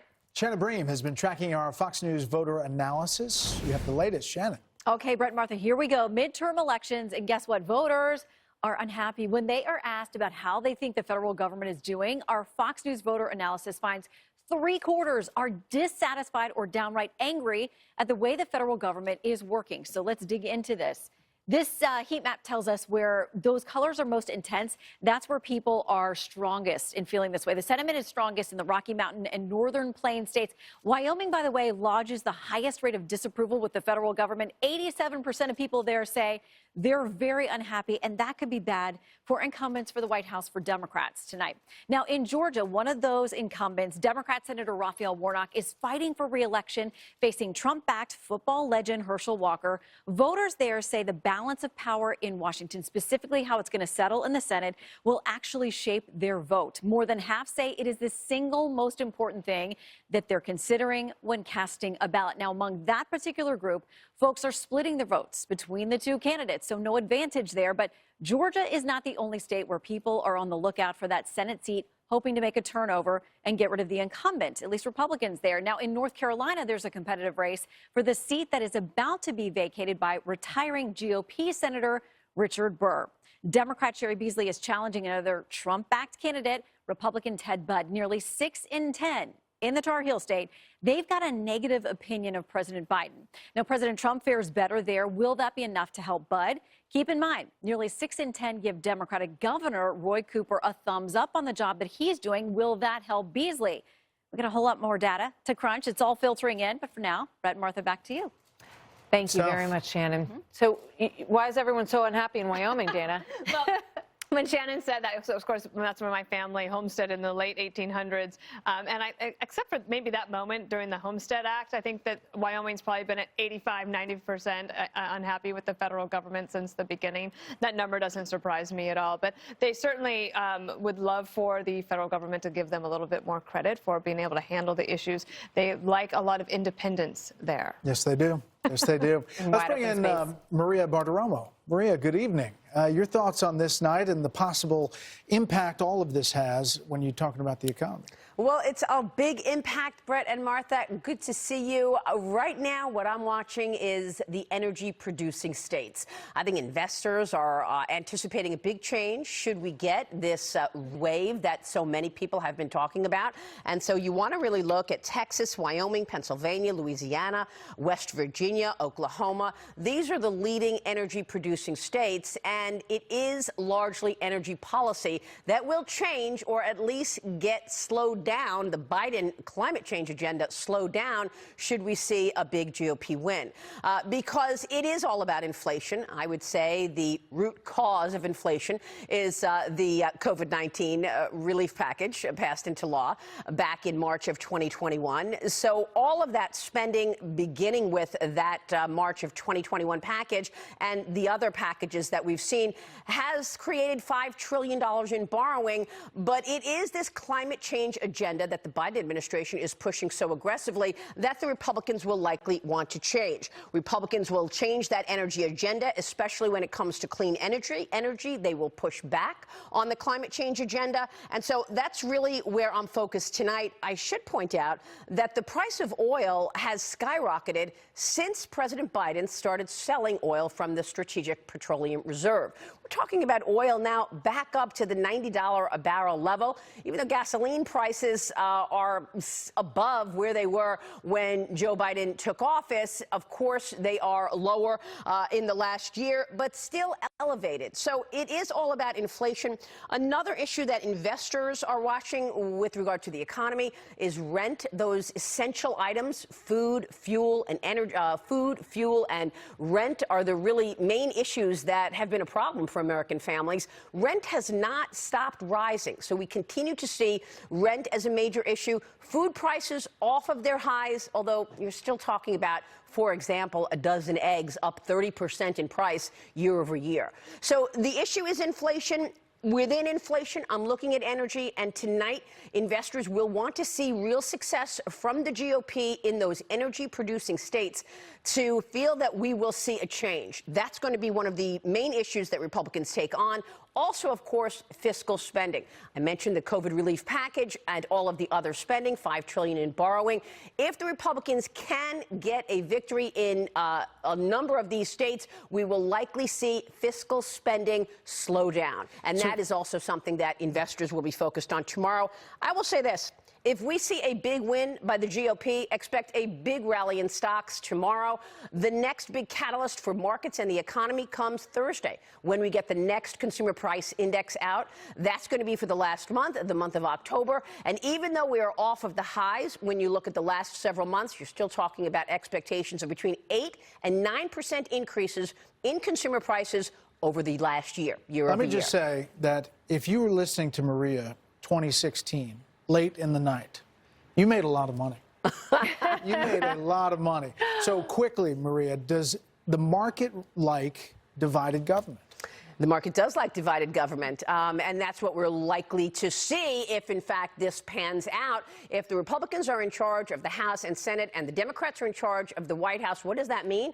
It means not a lot gets done.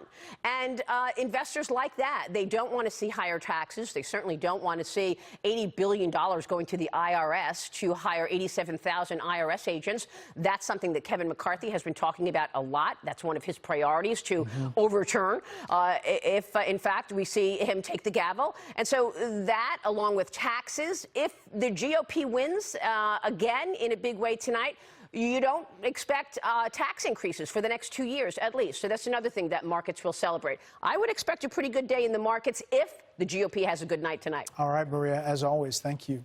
You know, it's so interesting when the president used an opportunity to say no more drilling just the other day, right? It felt like it was sort of a tin ear with the moment that we're in. It reminded me of when Hillary Clinton sat around the table with the coal miners and they wanted to know what was up. You know, why are you doing this to us? And I would imagine that there's some potential, Britt, if there is a, you know, we'll see what happens tonight, but if things change a bit, that it gives the president a little bit of room to maybe bend in a slightly different direction on energy independence. Well, he's got to do, you know, politically, to accomplish things, if he loses control of both houses, he's going to have to bend. He's going to have to bend. The question for me is whether he will look at that and say, okay, I'm going to go back to being the Joe Biden I used to be, right, that everybody knew, and Mitch McConnell and he were friends and negotiated things together, or whether he'll just plow ahead. And, you know, I've heard it. Ben Domenech was discussing this with us this afternoon. Ben's view is that he'll lose all these moderates if he loses. The party will lose those moderates. And it'll be ever more populated than it was before with lefties. Yep. And it'll be harder for him to move in that direction. I guess a lot will depend on what he decides about running again. I'm not sure I agree with that, but that's an interesting perspective. Juan, what about that close? You know, right after saying that oil companies should produce more, he closes with there's no more drilling in a Q&A with that environmentalist. Right. It was definitely a mixed message in just 2 weeks' time. I don't think it was a mixed message so much as one. Remember Joe Manchin's response, which is, what the hell are you saying, right? About the coal, yeah. Yeah, because Joe Manchin is going to have to get reelected pretty shortly. I mean, you've got a Democrat in pretty much a red state, and the Democrats need him to stay there. And Joe Manchin has his own self-interest, so he's saying, why are you putting me at a disadvantage with my constituents? But if you look at the issue of climate change, it is a real motivator for Democratic voters. It is one of their key, you know, we talked about sort of the big issues for all voters being economy and the like, but what we've seen from the Fox exit polls is there's a constellation of issues, as they call it, that appeal to Democrats and got Democrats to the polls tonight to the extent that we'll find out how much of a turnout there was. But that constellation includes abortion, includes climate change in a big way. Trey? To my friend Juan, West Virginia, Joe Biden and Hillary Clinton did not win a single solitary county in that state. So it is as red as you can get. I will defend Joe Biden. There's some talk that he's not going to give a statement tomorrow. I actually got a copy of his statement already. I exercise my right to remain silent under the Fifth Amendment because there is no good explanation. Katie? Well, I was going to also respond to why President Biden has not committed to a press conference tomorrow. Is because he's already going to a funeral for democracy.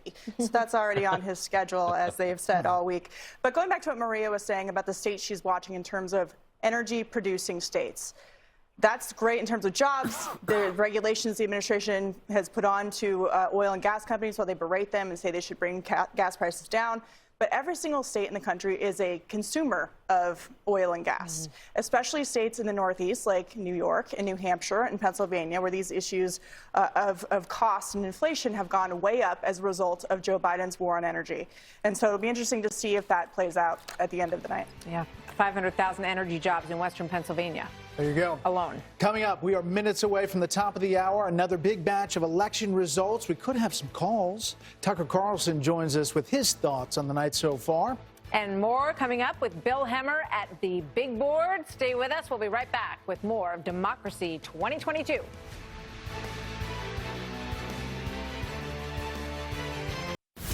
It's a critical hour as polls close across 21 states, including 2 pivotal battlegrounds. Pennsylvania.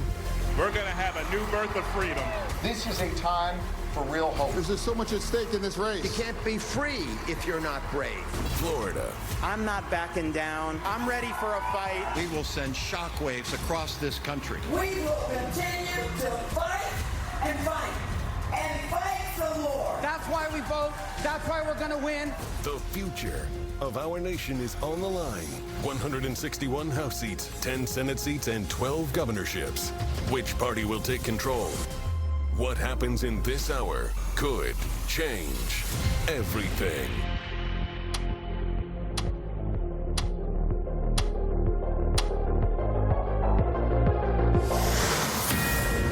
It is 8 o'clock in New York, and polls have just closed in 16 more states. We start in the critical battleground of Pennsylvania, where the Fox News decision desk says it's too early to call this race. Pennsylvania is another historically slow-counting state, so it could be, warning here, a long night for both Dr. Oz and Lieutenant Governor John Fetterman. We'll keep you updated on that one. It is also too early to call New Hampshire, the Senate race there between incumbent Democrat Maggie Hassan and Republican Don Bolduc. Hassan won this seat by just over 1,000 votes in 2016, making her the most vulnerable Democrat up for re-election in this cycle. Remember how we talk about those numbers, the votes that come in. That's what the percentages are. In Florida, we can project Republican Senator Marco Rubio has defeated Democratic Representative Val Demings with millions of votes in. That's a big win for Rubio. Was expected, but some of those percentages in Miami-Dade and other counties where he hadn't won before are pretty stunning. Yeah, very notable what's happening in Florida tonight. Over to Illinois, where Democratic Senator Tammy Duckworth has a lead. That race is too early to call at this hour. In Missouri, the race between Republican Eric Schmidt and Democratic candidate Trudy Bush Valentine, also too early to call, but Schmidt has a lead there. Richard Blumenthal in Connecticut has a lead in his home state. This one also too early to call. Interesting. In Maryland, Senator Chris Van Hollen will win his race, defeating GOP candidate Chris Chafee. And we can also call the Alabama Senate race, where Republican Katie Britt is projected to win. She takes over the seat from Senator Shelby. Yeah, she looks was pretty close there. You sure you're ready to call that? Yeah, we're ready. Chief of staff. She was his chief of staff. 2 races in Oklahoma, both too early to call, but both Republican candidates lead at this point. In the first, James Langford fighting for a second full term. And in the special election, Republican Markwayne Mullen is hoping to replace Senator Jim Inhofe.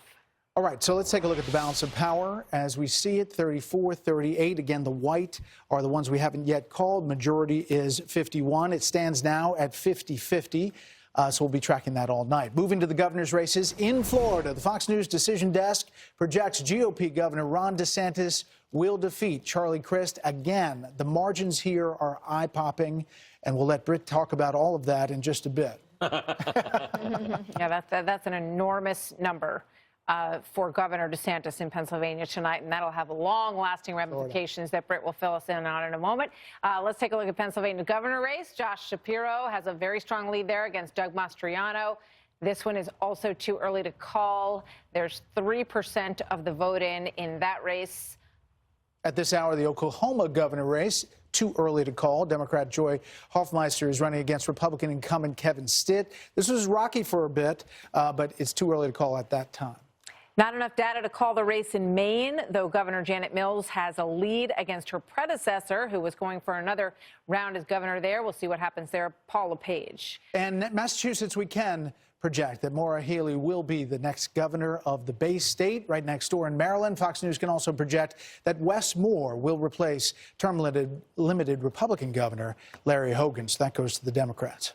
And the Fox News Decision Desk says Governor Chris Sununu has a lead in the great state of New Hampshire. Numbers still coming in there. Connecticut, Democratic Governor Ted Lamont has a lead against GOP candidate Bob Stefanowski. Also not enough data in this one. This is Governor Dan McKee, who will take his first full term in office in Rhode Island. He is the incumbent there against Callis in Rhode Island. J.B. Pritzker also has a lead for a second term in Illinois. Expect that to go Democrat, but it's too early to call. Alabama, we can project that Governor Kay Ivey will win a second term in the state of Alabama. And finally, Fox News projects Republican Bill Lee wins in Tennessee. He will remain the governor of the volunteer state. And we can also project Governor Phil Scott, the Republican, will win a fourth term in office. He defeats Democrat Brenda Siegel. Okay, I think that's the races we have. Everybody take a break. That's a lot. Yeah. So we're still waiting for a lot of numbers to come in here. We're getting some early indications in places like New York, which doesn't close until 9 o'clock. But let's just digest that Florida I'd love to. race. Yeah. I mean, that is eye-popping, Dana. Yeah, so again, I think Governor DeSantis, who had a tough election his first time around, has shown himself to be a very competent governor, who really listens to the people of Florida, responds to them. You know, he was a very different governor when it came to COVID. You had people fleeing from New England states in order to move there because the schools were opened. And he runs the state very well. And he wasn't afraid also to reach out to different people. And that number in Miami-Dade, if that holds true, it'll be great to get some Karl Rove analysis on that as well as Florida. If you remember, well, of course, he remembers the election in 2000, a big deal. The interesting thing about his opponent, Charlie Crist, I don't know if you would have realized this, he will be the first person in Florida to lose a statewide race as a Republican, an independent, and a Democrat. Wow. There's He's done it all. DeSantis campaign headquarters right now exploding in Tampa tonight. I think they're watching Fox. We welcome Harold Ford Jr., former Tennessee congressman, co-host of The Five. Welcome to the panel. With this big Republican win, we'd love you to weigh in. No, but I do want to read this. This is from David Plouffe, the President Obama's 08 campaign manager, who said, quote, "The Obama coalition in Florida is gone." Wow. That's pretty stunning. If you look at the numbers here, Miami-Dade County, Hillsborough County, Osceola County, these are places they did not win. Republicans. Now they're winning in big numbers. Well, Democrats have proved, I think, not to be able to adapt to changing political circumstances in a situation. Clearly, we've gone through COVID, all of the things that spawned from it, from supply chain challenges to the challenges of getting our kids back to school. Governor DeSantis is being rewarded for that. And I think if you're going to counter him, you have to counter him with substance. You've got to counter him with an alternative course that's going to make life better for citizens in Florida. And frankly, it doesn't look as if the three-time, did you say he lost as a Democrat, a Republican, and independent Congressman Governor Chris was not able to mount that message. If you Governor DeSantis, this win tonight, I think in many ways, not only roils Democrats, but it also helps, it will roil Republicans as well, because some choices are going to have to be made very soon about whom is the national leader, who's the leader of the party. For Republicans. Is it Ron DeSantis? Is it Donald Trump? Or is it someone else? But tonight is a night for Governor DeSantis. Congratulations to him. Well done. Let's bring in Ben Domenech. Ben, you know, we talked a little bit about governors and how they are elected or reelected based on competence. And I think back to Hurricane Ian just a short time ago. People got their power back on, I think, in record time. And it wasn't the kind of situation where you're going around the state and people are saying, I keep calling the governor and nothing's happening. In fact, they were saying exactly the opposite. They were lauding his performance. He was proving that he could build a bridge in 3 days and things like that. Look, what's happened in Florida has to take over the conversation tomorrow, no matter what the rest of the night holds. This is a huge sea change. And as Dana said, as Carl remembers, you know, this is a situation that I think we could never have anticipated even a few years ago. To see Miami-Dade come in the way that it did It just is an indictment, I think, not of just the other side, but of the White House's approach to this election. If you were focused on issues that were on social media, issues like abortion, guns, climate, etc., I think you lost the forest for the trees. You were paying attention to issues that might matter to your progressive base online, but they're not present at the kitchen table where people are trying to make ends meet and where they do prize the kind of competence that you're talking about and keeping things open even during the intense time of COVID. It's Kellyanne, also we should go ahead. I just want to say, it's a place that during COVID, it became sort of the option, right? People said, I want to move to Florida because of this. So they were choosing where they wanted to live based on the way that the state was handling it. And they stayed. That's the key. They stayed. They re-registered to vote. And Ron DeSantis takes credit for all of that. Also, he's really done some great investments in workforce development. I think the Republican Party becoming the party of the worker, a plus 12 shift from 2010, Martha, on the number of blue-collar workers who call themselves Republicans. That's got to do with these great governors. Mike Pence is one a long time ago who did it, saying, I'm going to invest in technical, vocational, educational opportunities. Not everyone has college materials. So what? We need welders and carpenters and pipe fitters. And now you have Joe Biden saying they should be paying for the student loans of doctors and lawyers. I just wanted to point out one thing. In Charlie Crist's congressional seat, we're about to flip that. Pinellas County? Pinellas County, Brett, with a female Hispanic veteran named Ana Paulina Luna. Keep your eye on her. 95% of the vote is in. She's up by 8,000 votes. It's huge. That's Charlie Crist's congressional district. Not only has he lost 3 times, Dana, with 3 different parties, but we take his congressional seat with what is the growing trend for Republican candidates, female Hispanic veteran. Huge. You know, Well, you haven't mentioned the former president, but you do use his terminology. Yeah. I live in Florida now, and back when he was in the House, DeSantis, I used to see him around Fox News in Washington. He seemed to me kind of a standard issue Republican conservative congressman of no particular distinction. And he ran, you may recall, for the nomination for governor against Adam Putnam, who had been in the House. We did a debate between Putnam and DeSantis. Exactly, and Putnam was thought a rising star in the GOP for a long time. And he's a very able guy. And I remember he said to me when I was talking to him once, he said he didn't think DeSantis wanted to be governor. He thought he wanted to run for the Senate, but there was no real opening there, so he ran for governor.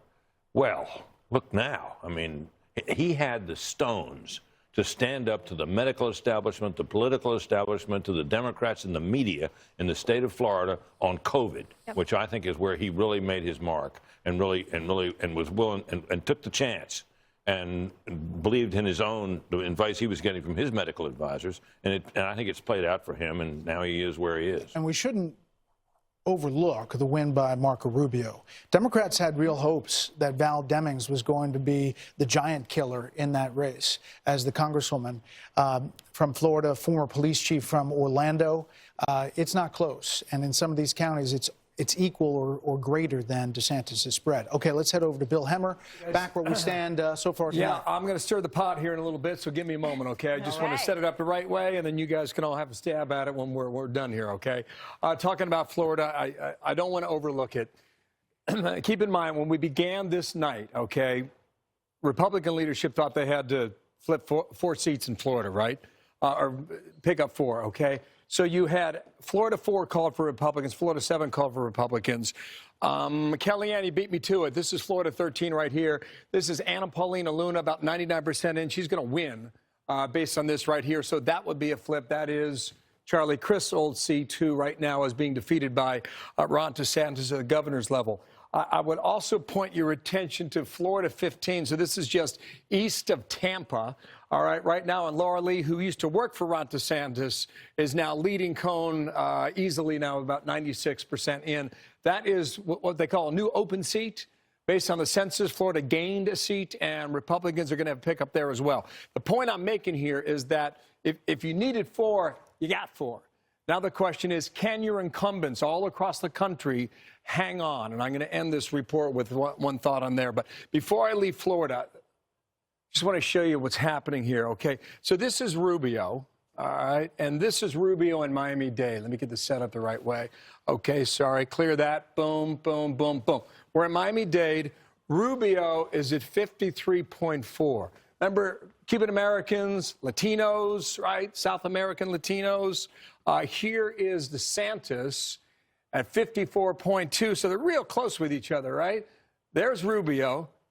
There's DeSantis. And then in 2020, there's Joe Biden. So we'll get into it later tonight, but I just wanted to put it out there right now that people like DeSantis, if he's going to get in this race for the primary battle there for 2020, he's going to be making a big case about Latinos, Cuban Americans, appealing to Democrats who live in a blue county like Miami-Dade. Okay, let's leave there. Let's go to Georgia. I left you off a moment ago about Herschel Walker. The trend I see is this, and now there are two other candidates on the ticket that are not on the board. But right now they're picking up, one's picking up 1.5 points, other's picking up about 0.5 point. So the total around 2 right now. So in a really close battle, you know, if you peel off 2%, maybe you don't get to 50%. Or maybe you keep below that margin and don't come out a winner. But I just want to share this with the audience. Here is Walker statewide at about 30% at 43%. Now here is Kemp and Abrams. So again, you see the difference, right? 47.4, and he's right around 43. So he stayed at that margin, guys, of about 4 to 4.5, no more than 5. But there was a separation of about 4.5 points between what Kemp is doing and the governor's race and what Herschel Walker is doing in the Senate race. And maybe in the end that matters, so just keeping an eye on that. Now, I mentioned these incumbents, and I'm going to come back to this right here just to complete the play, as we say. I'll come back to the Senate in a moment here. Remember, Republicans are trying to hang on to their incumbents. Otherwise, all the gains you're making in Florida don't matter. This is Ohio 1. That's my hometown. That's Cincinnati. Steve Chabot, he is a political cockroach in all the best sense, in that he wins races that people don't expect him to win. They chopped up his district. They gave him a big part of the city of Cincinnati. This district really runs against him.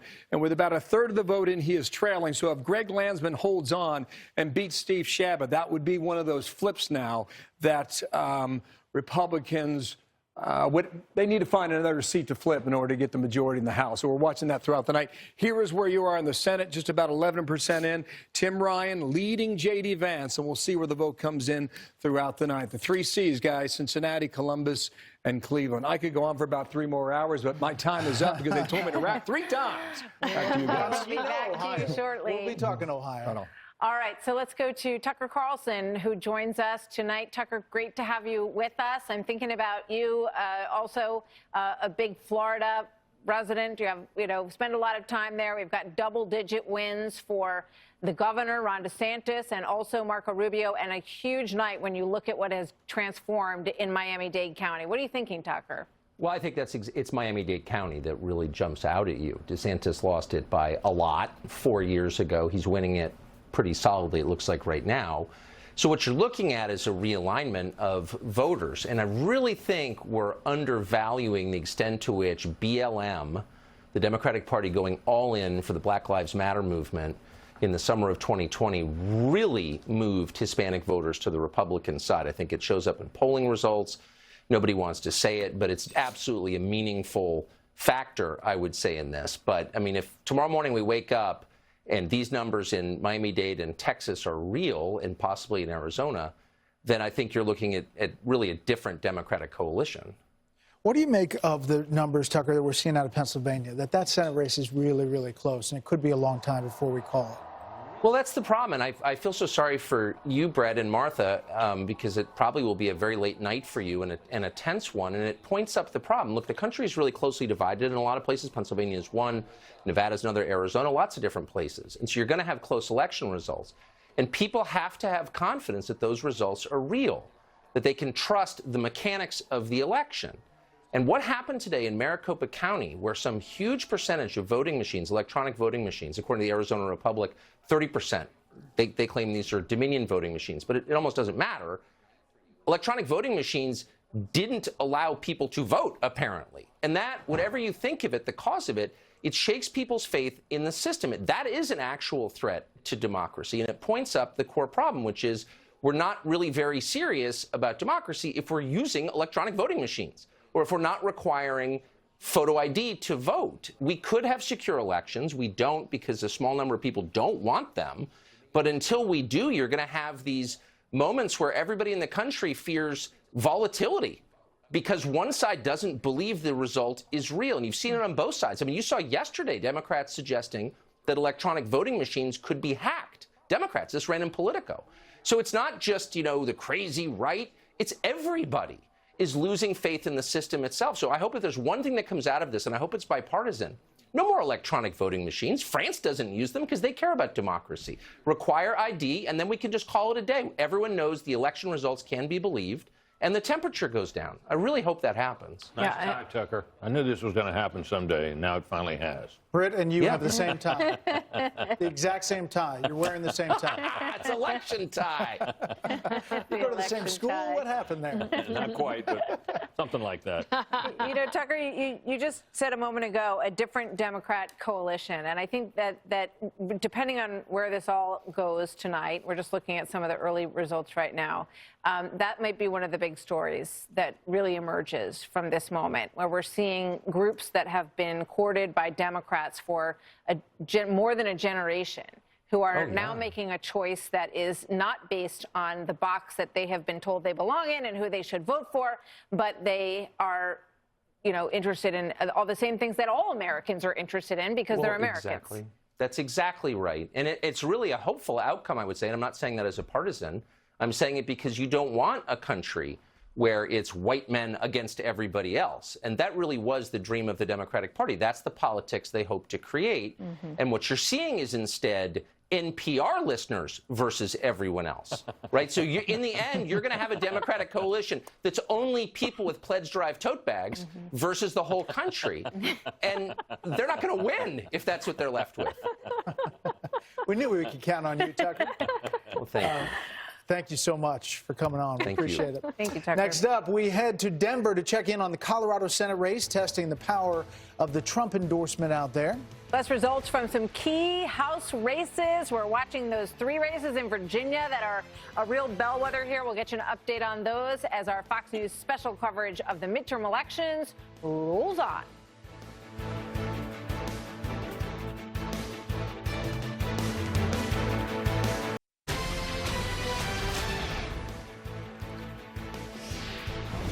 Democracy in action tonight as we are waiting more calls, about a dozen states coming up, and we are getting more and more raw data. And you can see on the bottom of the screen, the ticker keeps on going through. These are the races that we called with the checks. You've seen that before. Throughout the night, we'll continue that. And we're watching some big races very closely. Ohio, we're getting more numbers in. We obviously made those calls in Florida. And Virginia, those House races that we've been watching, the 3 that are very crucial to telling us how maybe this night is shaping up. Yeah. Are we going to look at those? Are we going to Bill? Or are we going to panel? Panel. Karl Rove. You were just looking at North Carolina, which we can look at some of the early vote in. What are you thinking there? I was actually looking at the Virginia results, which I've got a source that's more up to date than ours there. But if you look at it, Virginia 7.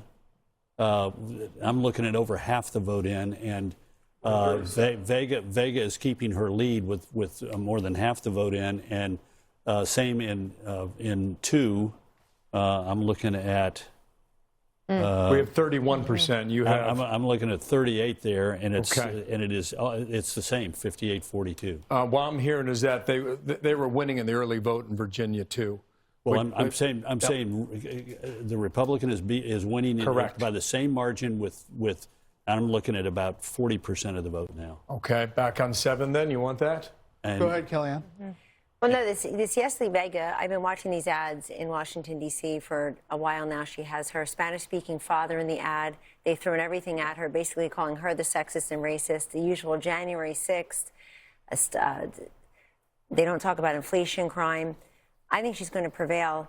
Another Hispanic woman winning as a Republican. But I'm really interested in the Elaine Luria race. Just very quickly, she's on the January 6th committee, and she became nationally known because of her time on the January 6th committee. Adam Kinzinger resigned. Liz Cheney was defeated handily. Stephanie Murphy, a Florida Democrat on the committee, also resigned. And now Elaine Luria may actually lose. And you say, oh, what can you read into that? Well, I don't think that's all coincidence. I think it's some causation. We see in everybody's polling January 6th as a major electoral issue declining in importance. And I think if you put almost all into that, and not talking about the issues that people care about in your districts, you really run the risk of losing. So I'm keeping an eye on that race. This was a district that is considered by the Cook Report to be a Republican +2 district. Right now, the Republican is winning it by 16. Go to number 7. Number 7 is seen as a Democrat +1 district, and the Republican is winning by 11, nearly 11. And then go to 10. 10 is a +10 Democrat district, and the Democrat is winning by less than 3. 2.5. 2.5. Can I give you another one here that's kind of stuck out to me down in Florida? Florida to me starts sounding a little bit like Arizona 20 years ago, right? Oklahoma or Kansas. I mean, you really think about how red it's becoming here. This is Senate level here, okay? This is Osceola County. South of Orlando, not a ton of people, 400,000, but sizable enough. Joe Biden won this county by 12 points. It's 56% Latino. So as we move throughout the night and we think about the results in Florida, Miami-Dade, and we think about Osceola, think about Cuban Americans, South American Latinos. I mean, what's going to happen along that border between Texas and Mexico? Yeah. There are 3 great little House races that we're about to get to in a moment here. So we'll see that. Maybe it shows up again in Nevada, Carl. And maybe Colorado and some other places we haven't gotten to yet. We're focused a lot on these Senate races, how tight they are, but there is a disconnect a little bit with these House races that seem like they're separating, some of them. Can you go to Indiana 1 for Dana Perino? Sure, yeah. I sure can. That's a Senate race. We called that for Young on the House race here, northwestern part of the state. This is Frank Mervan is the Democrat. So you got about 20% in. He's leading by 21 points, Dana. This is primarily Lake County. And I remember, was it 2008, the primary race on the Democratic side between Barack Obama and Hillary Clinton?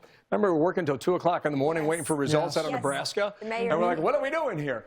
And one night, Indiana had the primary, and we had our entire focus on Lake County, which is Gary, Indiana. And I don't think they reported that night. Yeah, it was very late. Thank you for indulging me. Got it. All right, Ben, what are you looking at? You know, I think that what we may be seeing here is the summer of love coming home to roost. You remember that comment from the Seattle mayor about, the 2020, strife and violence that we saw, that she hoped for it being a summer of love. She's not the mayor anymore, by the way.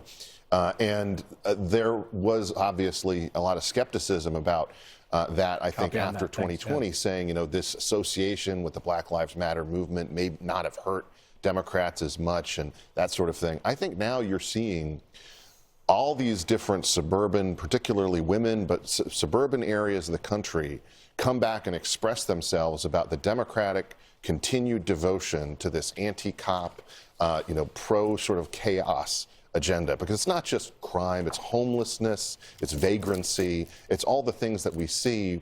And I think in a number of these areas, particularly not just these Virginia races, but I think we may end up seeing this in New York's Hudson River Valley. We may see it in Pennsylvania 17, which is the suburbs, the Allegheny County, the old Connor Lamb district.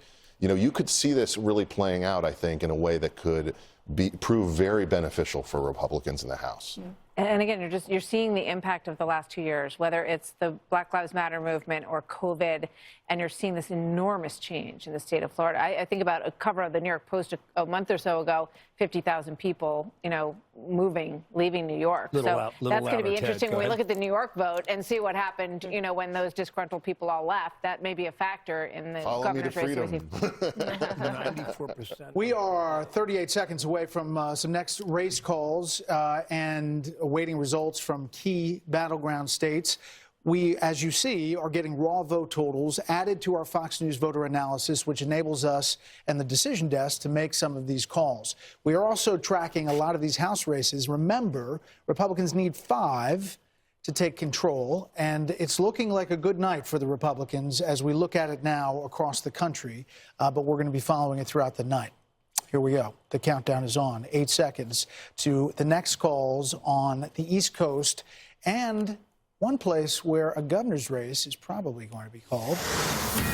8:30 on the East Coast, 7:30 in Arkansas, where polls are now closed in the Senate race there. We can project that Senator John Boozman will return to the upper chamber for a third term, defeating Democrat Natalie James. Meanwhile, Republican candidate and former White House press secretary Sarah Huckabee Sanders is projected to win the governor's race. She replaces term-limited Republican Governor Asa Hutchinson. And obviously, Sarah Sanders, known well here. Former press secretary at the White House. And the former governor of Arkansas. Yeah, she did not have any problem winning that race. It's a huge win for Sarah Huckabee Sanders in Arkansas tonight, and just a couple of races that we got in there. And we're waiting for more of these poll numbers to come in and more raw vote to come in as well. We want to go to Grady Trimble. Let's go to Grady Trimble.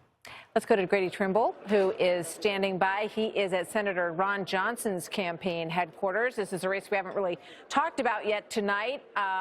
He's in Keena, Wisconsin, as Ron Johnson tries to seek another term in the Senate. Hi, Grady. Hi, Martha. Senator Ron Johnson told us this evening he's feeling cautiously optimistic about his chances in this race, but no doubt it's going to be a close one between the Republican incumbent and his progressive challenger, Lieutenant Governor Mandela Barnes. I spoke to voters in Oshkosh today who were voting at the same polling place where Johnson cast his ballot this morning, and every single one of them told me their number one issue is inflation and the economy. And Johnson blames Barnes and Democrats for higher prices, as well as a rise in crime in some of Wisconsin's largest cities. But Barnes is going to be counting on voters in those cities, specifically Milwaukee and Madison, to carry him tonight. And in the governor's race between Democratic Governor Tony Evers and Republican businessman Tim Michels, very prominent in the Badger State, that could be even closer than the Senate race. Polls here in Wisconsin close in about 30 minutes, Brett and Martha, but this is not a state that's known for quick vote counts, so it could be a long one here and for all of the campaigns that we're following tonight. Grady, thank you. We'll check back with you in a little bit later tonight. Over to Colorado now. Democratic Senator Michael Bennet, the incumbent, is hoping to fend off a challenge from Republican Joe O'Dea. Jeff Paul standing by at O'Dea's campaign headquarters. Good evening, Jeff. Yeah, good evening, Brett. Polls here in Colorado about to close in about 30 minutes. And so far, we've seen pretty much a steady stream all day of folks showing up to polling places like this to drop off their ballots. And each of those votes is really going to matter, especially when it comes to this U.S. Senate race, which in the last few days, some polls have shown has really started to tighten. Now, on one side, you've got the Republican challenger, Joe O'Dea. He's a CEO of a construction company. And what makes his candidacy really interesting is that he is not only running without the support of former President Donald Trump, but he has said that if Trump runs again, he will actively campaign against him. On the other side, you have the Democrat who was appointed to the job in 2009, ran twice, Michael Bennet, and he is ready to move on to his third term and has really spent a lot of time as of recent vocally saying that he disagrees with Biden on certain key issues, especially how he's handled the border and student loan debt relief. So it really could come down, as this race appears to be tightening, to who shows up, who's more passionate, especially here in Colorado, a state where you could show up on the same day of Election Day, register, and vote. Brett? All right, Jeff, thank you. So meantime, the polls are closed now in New Hampshire, where Republican Don Bolduc is in a surprisingly close race against Democratic incumbent Maggie Hassan. Hillary Vaughn has been watching that one for us, and she's at Bolduc's campaign headquarters tonight. Hi, Hillary. Hi, Martha and Brett. Well, retired General Don Bolduc really brought the fight to incumbent Democrat Senator Maggie Hassan in the final weeks of this campaign, turning this into a dead heat into today. And now national Republicans think this Senate seat is in play. A spokesperson with the NRSC telling me that they are confident that they will win this Senate seat in New Hampshire. A source with the Bolduc campaign also tells me that they are feeling good. They're looking at some of the turnout in these Republican strongholds, they're saying it's surpassing 2018 levels and on track to hit presidential level turnout. They think that that is good news for them. They say this momentum is in their favor, and that's something they have seen on the ground. As they say, they've done over 80 town halls up and down the state. A source with the Hassan campaign tells me that they're feeling okay. They say it's still early, but they are also bracing for a longer night. It really comes down to turnout, and today the New Hampshire Secretary of State told me they are looking at potentially record turnout today for a midterm election, and that's notable because about 90% of New Hampshire voters show up in person to vote on Election Day, and that is something that the Bolduc campaign says if there's record turnout, that is a win for them. Martha and Brett. Okay, Hillary, thank you. The Fox News Decision Desk can now project that Illinois Senator Tammy Duckworth will defeat Republican Attorney Kathy Salvi. Duckworth is an Iraq War veteran, Purple Heart recipient. Also in Illinois, the Decision Desk says that Democratic Governor J.B. Pritzker will win a second term as he prevails over his GOP challenger, Darren Bailey. Let's bring back our panel. I want to turn to Ohio, Harold Ford Jr., and you've talked a lot about Democrats, how you thought the best candidate they had on the field was Tim Ryan in that Senate race against J.D. Vance. He is performing pretty well. If you look at the vote total coming in, we don't have all of it, obviously, to be able to make a projection, but it is neck and neck in Ohio. That is a red-leaning state. He's run a campaign, and the race is not over, so I'm going to say ran. He's run a campaign on the economy, on helping everyday Ohioans get to higher ground and make life better for their kids. That's the kind of campaign that Democrats, when they did win in Ohio and Pennsylvania consistently, those are the kind of campaigns they ran in Michigan and across the Midwest.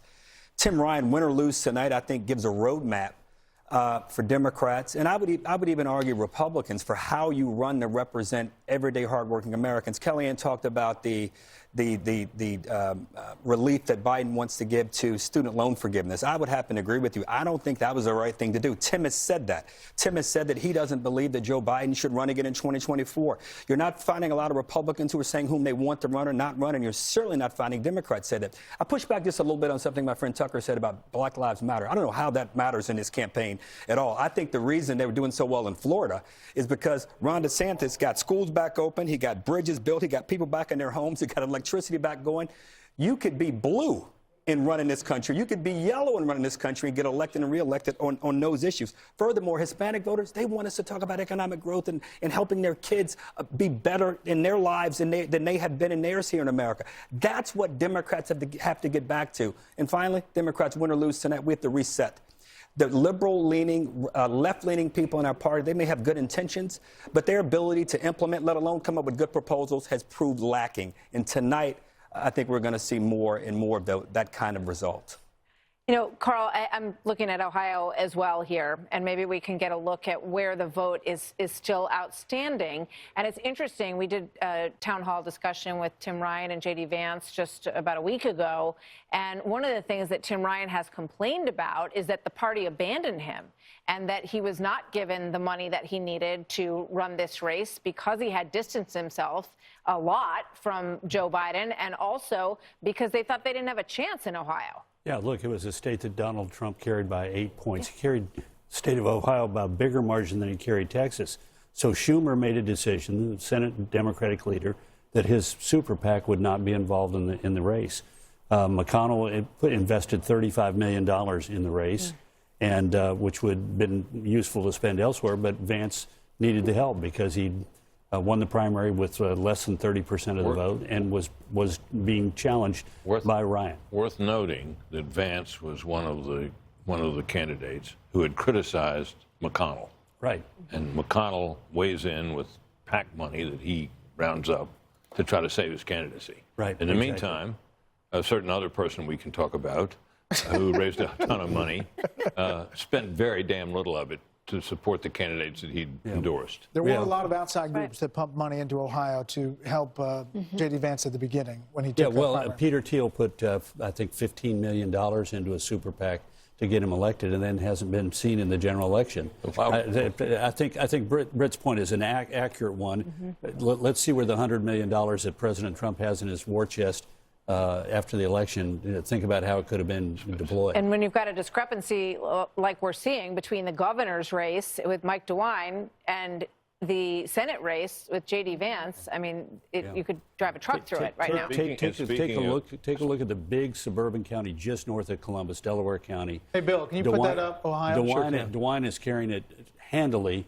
and Vance is losing it to Ryan. Just This one is the thought big here. Republican. Tonight, interviewed on television, asked about the candidates that he'd endorsed. Mr. Trump said, quote, this is a quote, I've seen the video, he said this, quote, well, I think if they win, I should get all the credit. If they lose, I should not be blamed at all. He was kidding. Can I just say something about Ohio, though? tongue-in-cheek. Ohio has a Democratic Senator in Sherrod Brown. He gets reelected pretty handily. And that's not ticket splitting so much as they go for people who talk about their issues. If Tim Ryan is the future of the Democratic Party and the roadmap, Joe Biden is irrelevant after tonight. You just admitted it, But there might be another guy relevant, too, we just talked about. Well, but let's just focus on this for a moment. I mean, Tim Ryan votes with Joe Biden 100% of the time, more than some of these other Democratic Senate candidates. And yet he runs ads bear-hugging Donald Trump on trade. And so we'll see if that actually works here. But they do have a Democratic Senator in Sherrod Brown. Just quickly, where's the outstanding vote? I mean, it's not a lot raw vote total in. Correct. So this is what we're doing here, just so our folks at home can see it. We've got it at 28%, okay? If we go into the purple range, the deeper the purple, the more outstanding the vote, okay? So let's go put this into action and try and find where the votes are, okay? Look, what I see here, Tim Ryan's from northeastern Ohio. He's from Trumbull County, Warren, Ohio. He represented that District 13. It got redrawn, pushed a little further west. But this is, well, I'll show you. This is Mahoning County. Take that check off. Trumbull County, sorry. That's where he's from. But he had represented Mahoning County, which is Youngstown. There's no votes coming in yet for Tim Ryan in Mahoning County, so we'll see how that goes. Just come back statewide and just look at this here, okay? Somebody take a step back here, all right? There are a lot of votes here up just south of Toledo, but it's hard to say right now. If you were to ask me, based on what I'm watching here, I'd look at northeastern Ohio. It just seems to be the darker purple there in some of these counties up in the northeastern part of the state. Which we'll is see Democratic which way. friendly. It can be, yeah. I tell you, what's really interesting about that part of Ohio is that that's when you knew in 2016 that Trump was going to win this election. Because these were deep blue counties, Brett. They've been voting for Democrats for 50 years, and they crossed over to vote for Donald Trump. And that was really the first sign that night when I was watching this thing. Heck, I'll take you back there. Well, no, this is 2020. And you see what Trump did. These are border counties along Pennsylvania. Energy's a big deal up there, blue-collar workers. They really tapped into what Donald Trump was talking about. Ashtabula, you see where he is. He was 60% for Trump. Down here in Trumbull County, he's better than 50% there. And Mahoning County, which is Youngstown, it's tighter, but still he came out a victor there in Mahoning County, Columbiana. Not as many voters there, but still 71%. So come back here now to what year are we in? 2022, he said. And, okay, so this is how it's breaking down, all right? So up in the same part of the state that I just showed you, you see how blue it is, okay? Let's just go in here and see how many, okay, you're at a quarter of the votes. Ryan has a slight lead there. You're at a third of the vote here. He's 60% there. Nothing from Mahoning. Let's pop over here. Just one quick Portage thing. County. Is DeWine winning those counties? Great question. Let me check that. I haven't gone there yet. Okay. All right. Just hang with me. Let's just do the same exercise. DeWine won in Ashtabula. All right. DeWine won in Trumbull. All right. This is Akron down here, Stark County. DeWine won in Stark County. This is like Tim Ryan's. That's where he's from, right? And he's at 56%. So all right, we're going that's to how keep it's digging breaking in northeastern Ohio. You got it. We'll Sorry. dig into it. Did I Thank go you. too We love long, that. or No, did no, I- that was beautiful. You know Ohio. Brilliant. It was brilliant. Working on it. Even Dana likes it. All right, ahead, results from key Florida House races. We can call now Maria Salazar. This is Florida 27. She is a winner down there in Florida. And the balance of power in the House, we can take a look at it. And it's a big win. I mean, it's not small. You can see 34-19. We're going to be ticking through all of these seats. Again, the majority is 218. We have a lot of white to take care of there. Red, blue. Lots to fill in. We got all night. Keep Be it right here. back.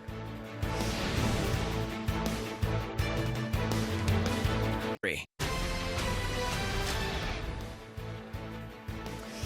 Welcome back. We'll take a live look at Florida. Senator Marco Rubio, Governor Ron, say that 3 times, DeSantis. Senator Rubio speaking right now. Let's listen in. Eso es lo que vamos a hacer. A eso lo dedicamos.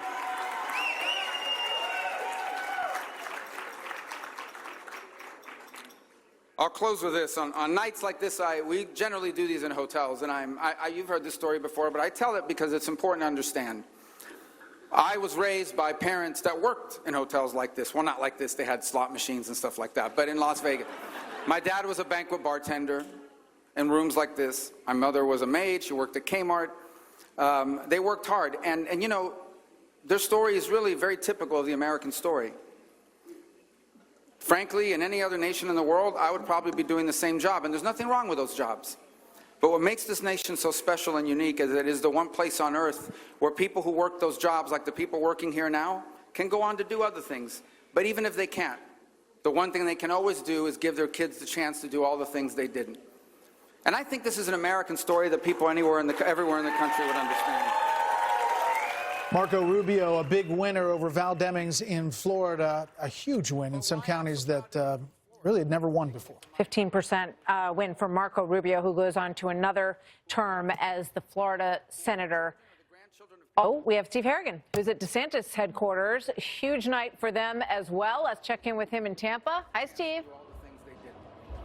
Martha, this place just erupted about an hour ago when the news came out that we were calling it for Ron DeSantis. If there's one star of this election so far, it's got to be Florida's governor. 4 years ago, just think how far he's come, squeaking out a victory in the governor's race by less than 1% only after a recount.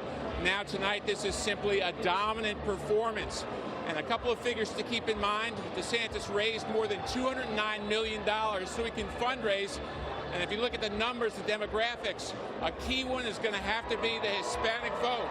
He was able, you can hear them erupt behind me, he was able to pull it off and carry Miami-Dade County, a Democratic stronghold, the first Republican to do that for 20 years. So certainly a looming battle possibly ahead with President Trump, but this certainly offers a roadmap for his political future on the national stage. Guys, back to you. There's a slight satellite delay with the Fox News channel down there. Steve Harrigan, thank you so much. The crowd seeing themselves in the background. Just one real quick fact. Val Demings raised $73 million in that race against Marco Rubio, and that was called in the first few minutes. Just one other thought. When you look at DeSantis' numbers, I mean, he's in a range where when everything is in, he could win that by 20% in Florida, potentially.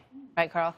Well, pretty close, because the rest of the panhandle is now starting to come in. Yeah. Think about this. This is somebody who won by less than 0.5% last time around, and he is winning right now by 18 points. And Marco Rubio winning by 15. 15, yeah. A tsunami has swept over the state of Florida and left a gigantic red residue everywhere. Well, let's see what's inside that Florida tsunami and whatever is happening around the country. Let's go to Shannon Bream with the voter analysis numbers. Shannon. Okay, Brett, Martha, let's look at a race in the Senate that everybody is out there watching. Of course, Pennsylvania, where Democrat John Fetterman and Republican Mehmet Oz are in a very tight race. Now, Fetterman has been actively reaching out specifically to white non-college voters, hoping to win them over. But as you can see, a majority of them are actually choosing Oz at this point in our analysis. Fetterman supporters, on the other hand, they say they're more enthusiastic overall about their candidate, 51%, and that's compared to about 40% who say they are enthusiastic for Oz. This state was one of the most contentious in 2020. Looks like that could happen again. There are some poll closings that have been pushed back. Lawsuits, multiple, have already been filed. But a majority of voters so far there say they do feel confident their votes are going to be counted accurately. 7 in 10 say they feel good about that. Less than a third have their concerns. Now, turning back to our national results, this is an unsettling finding. Nearly 6 in 10 think life for the next generation of Americans is actually going to be worse than life today. And that's a pretty gloomy electorate for incumbents. A whole lot more to come in just minutes. Shannon, thank you. Thank you, Shannon. Let's go to Harris, who is with Lee Carter, and they're talking to some voters tonight live. Hi, Harris. Well, hello, and we are here with our live audience. Welcome back. Pollster Lee Carter, partner and president of Maslansky and Partners, is with me tonight as well. For months, voters have said their most important issues are inflation and the economy. Families across America are struggling to make ends meet, and prices are soaring at the grocery store, the gas station, and really everywhere else. Show of hands now to our audience, who has inflation/economy as their #1 issue? That's a lot of people. It sure is. That's more than half the audience. So, Jacqueline, you're from Long Beach, New York. Why is this issue most important to you?